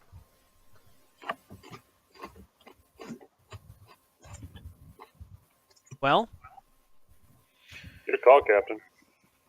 What are the options again? prototype, legacy vessel, renowned, and long-serving. You don't necessarily need to take them. Traits have both advantages and disadvantages. I love the idea of having more disadvantages and more advantages. It just seems fun. What are the advantages and disadvantages of being a prototype? It's brand new, sophisticated, not yet fully tested. Foes may underestimate the ship's capability, but technical problems with the ship may produce unexpected complications as experimental systems interact strangely. Okay. I'm liking the description of that, but I'm also wondering how that description conflicts with, being an old ship full of old technology. That's fair. Right. And I'm worried That's true. about, also that kind of puts our engineer, who's not any of us, at the forefront of a lot of that problem solving. Well, we shoot problem things with phasers. Right. We've discussed this, Yes. and it solves the problem. Right, Yeah. but yeah. Can you tell us about the other descriptions? Sure. Legacy vessel is a ship continues a long and proud legacy bearing a name that has been used many times before on other starships, maybe even on an ocean-going vessel centuries ago. This legacy may manifest in the pride of the crew that serves aboard the ship, but it may also be found in enemies whose ancestors clashed with a ship of the same name in generations past. I like Right. we already have the Bonaventure, which it does have the name. Hmm. I think that would be neat to have that story carried on. We also have renown. The ship and her crew have a proud reputation, but such a reputation also draws the ire of enemies who can gain glory in the defeat of such a prestigious vessel. I'm feeling our ship is more scrappy than prestigious, Yes. Hmm. and that legacy might fit best. There's also long serving. The ship has been a part of the fleet for decades and served with distinction. Even with the refits, the older technology isn't quite as capable as the latest design, but her crew know her systems and her quirks well and get the most out of her when it counts. That sounds correct. That sounds like us. Yep, I'm cool with that. Long serving, okay.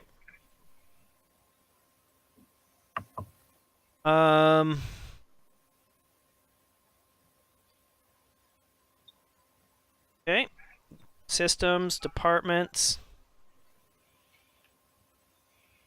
Okay, talents equal to its scale. So we have as many talents equal to its scale, and we have a scale of 5, and we only have 3 talents so far. Where are talents for this?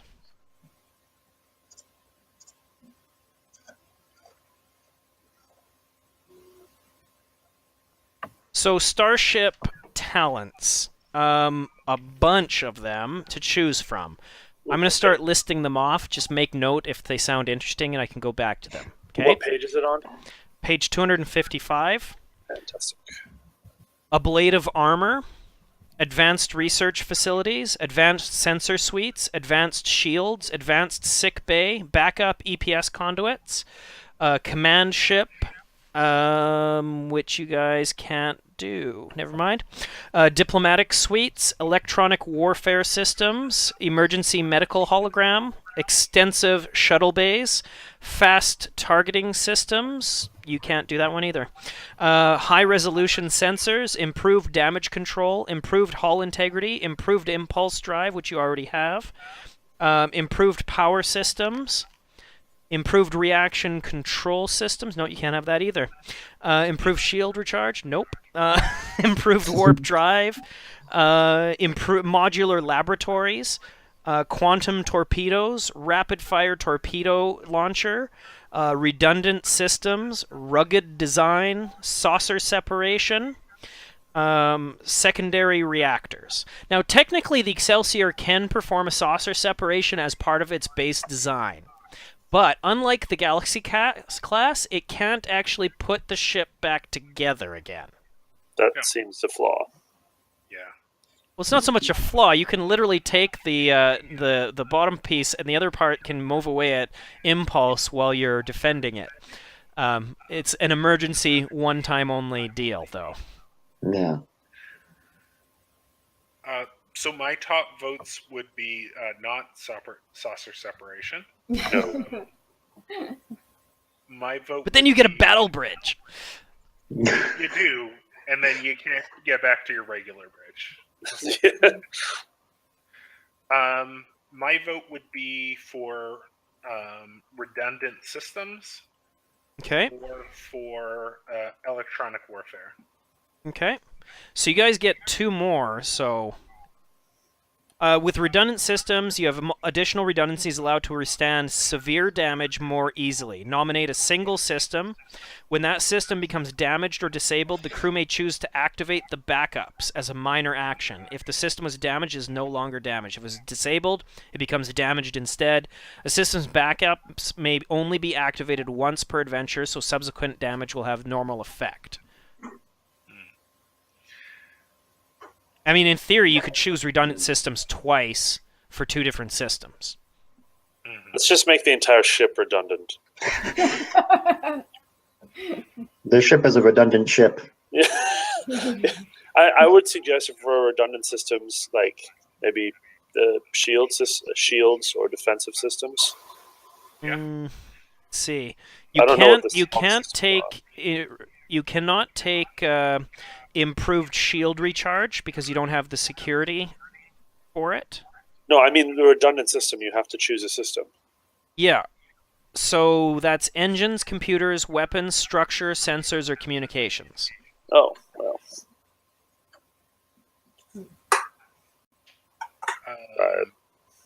Structure, I mean, that's important, that, we literally don't fall apart. How do you have a? No, never mind. I get it. Yeah. You're literally I was about to ask. overbuilt. For some reason, this Excelsior class, when they built this test bed of technology, one of the things they did was like, let's just put 2 of everything and have a backup system on this particular system, with the idea being that, we'll test out if that's a viable thing. I meant, how do you have a redundant structure? How do you have a? Right. Super, super thick walls. Two you of might everything. Redundant, like, damage control systems on your structure. Yeah. Or is it like, when you're framing and you have so many studs and you put them closer together, there's more studs. Maybe. So maybe we're more resistant to damage to Yeah. our structure. We are more heavily studded. Actually, I was going to ask that, but then I realized, you have 2 structural integrity systems in it Yeah. that hold the ship together. Right. Part of me likes the diplomatic suites trait. The ship has numerous high-quality staterooms. So we get 2 of these, you said? Yep. I kind of want the swanky laboratory. Is Swanky Laboratory one? Yes, it is. Yes. I don't remember. Modular laboratories is what she wants. What is it? Modular laboratories. Yeah. Okay. Let's see. Modular laboratories. Ship has considerable numbers of empty, multi-purpose compartments that can be converted to laboratories as and when required. At the start of the adventure, the crew may decide how the modular laboratories are configured. This configuration counts as an advantage, which applies to the work performed with these laboratories. So at the beginning of every adventure, like basically every episode, you can just say, we have the laboratories configured this way this time. Yeah. I like that. That's helpful. Is that what you want? I'm in favor of that. Good. Michael, Captain? Yeah, I'm cool with that. Modular laboratories. Okay, you get 1 more. If we were going to go with redundant systems, I would recommend sensors, since if I recall, that one's probably the weakest. Computers and communications are your weakest. Yeah. Maybe yes. Let's do a redundant computer. Yeah. Okay. If we're going to go for a catch-all, 1 below redundant systems, rugged design. I was thinking about that. The ship is designed with a frontier in mind, with a durable construction and easy access to all critical systems that allow repairs to be made more easily. Reduce the difficulty of all tasks to repair the ship by 1 to a minimum of 1. I'm thinking, like, maybe we use redundant systems for the particular system that we picked, but, almost certainly over the course of this adventure, there must be some repairs that we'll need to do. True. This is your last trait, and you didn't choose redundant systems. Wait, so what did we choose? So you have improved impulse drive, secondary reactors, improved warp drive, modular laboratories. I'm kind of liking the rugged design then. I'd vote rugged design as well. I would vote rugged design. Rugged design. I feel like the ship may have been mothballed for 80 years, but there's a reason they pulled it out, because maybe its design is particularly hardy or useful. That makes sense. Or that's why it could survive mothballing well enough or something. Right.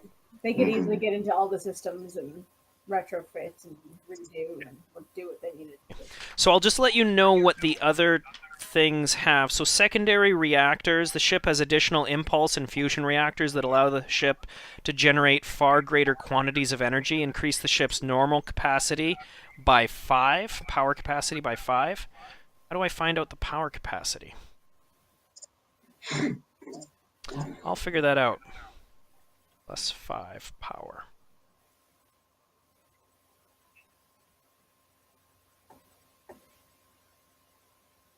Improved warp drive. The ship's warp drive is more efficient, capitalizing on improved field dynamics, better control of antimatter flow rates, or some other advancements that allow the ship to expend less energy when traveling at warp. Whenever the ship spends power to go to warp, roll one challenge for each power spent. For each effect rolled, that point of power is not spent. That's not bad, actually. And last but not least, improved impulse drive. Ship's impulse drives are more powerful than on most ships, allowing the ship to accelerate much more quickly. When the flight controller succeeds at the impulse, attack pattern, evasive action, or ramming speed tasks, they may spend 2 momentum to increase the difficulty of attacks against the ships by 1 until the start of the flight controller's next turn due to the ship's rapid acceleration. That's not bad. Okay. All right. So there are a couple of things that I'll have to figure out, like crew support, current power, that sort of thing, which I can do separate from this. And we have the Bonaventure. So get that 100 words done. Try not to go over that, and we'll get that posted up. As far as that goes, I'm really excited to get started. So we had talked about doing it on Monday nights. So are we good to go for next Monday for session 1? Works for me. Works for me. I don't know, yeah. Perfect. All right. That's exciting. I also moved that document into the Google Drive. If you all had a chance to look at it. I glanced through it briefly, but I'll need to read through it more thoroughly this week. I read half of it. Yep. Take a look at that. It will come up in the campaign, and you'll know for sure why during the course of the beginning of the next campaign. So that is super exciting, and I'm really excited to get started. Yeah, thanks a lot, everyone. And thank you for letting us go 15 minutes over. I appreciate that. I do want to begin and end on time, especially begin on time, so I apologize for that. But I just wanted to get this out of the way so we could do it. No worries. All right. That's not a problem. Thanks so much. I'm going to show you one last thing before we leave. Ooh, That is the bridge of the Bonaventure. Ooh. fancy. Hello. Nice. Oh, does that mean I get one of the center 2 chairs? No, I'm standing. You are totally standing. Sucker. I get one of the front chairs. Well, that's That's fine. okay. I'm in another room. Sitting in these metal legs just really isn't a good thing to do. I can show you, since you're I'll show you the sick bay while we're at it. Ooh. That looks okay. Mm. I expect to be living there quite frequently. There you go. Awesome. All right. So, thanks so much, everybody. I really appreciate your time, and this is us signing off. Let's boldly go. Bye, That's guys. my motto. Bye. Have a good night. Bye-bye.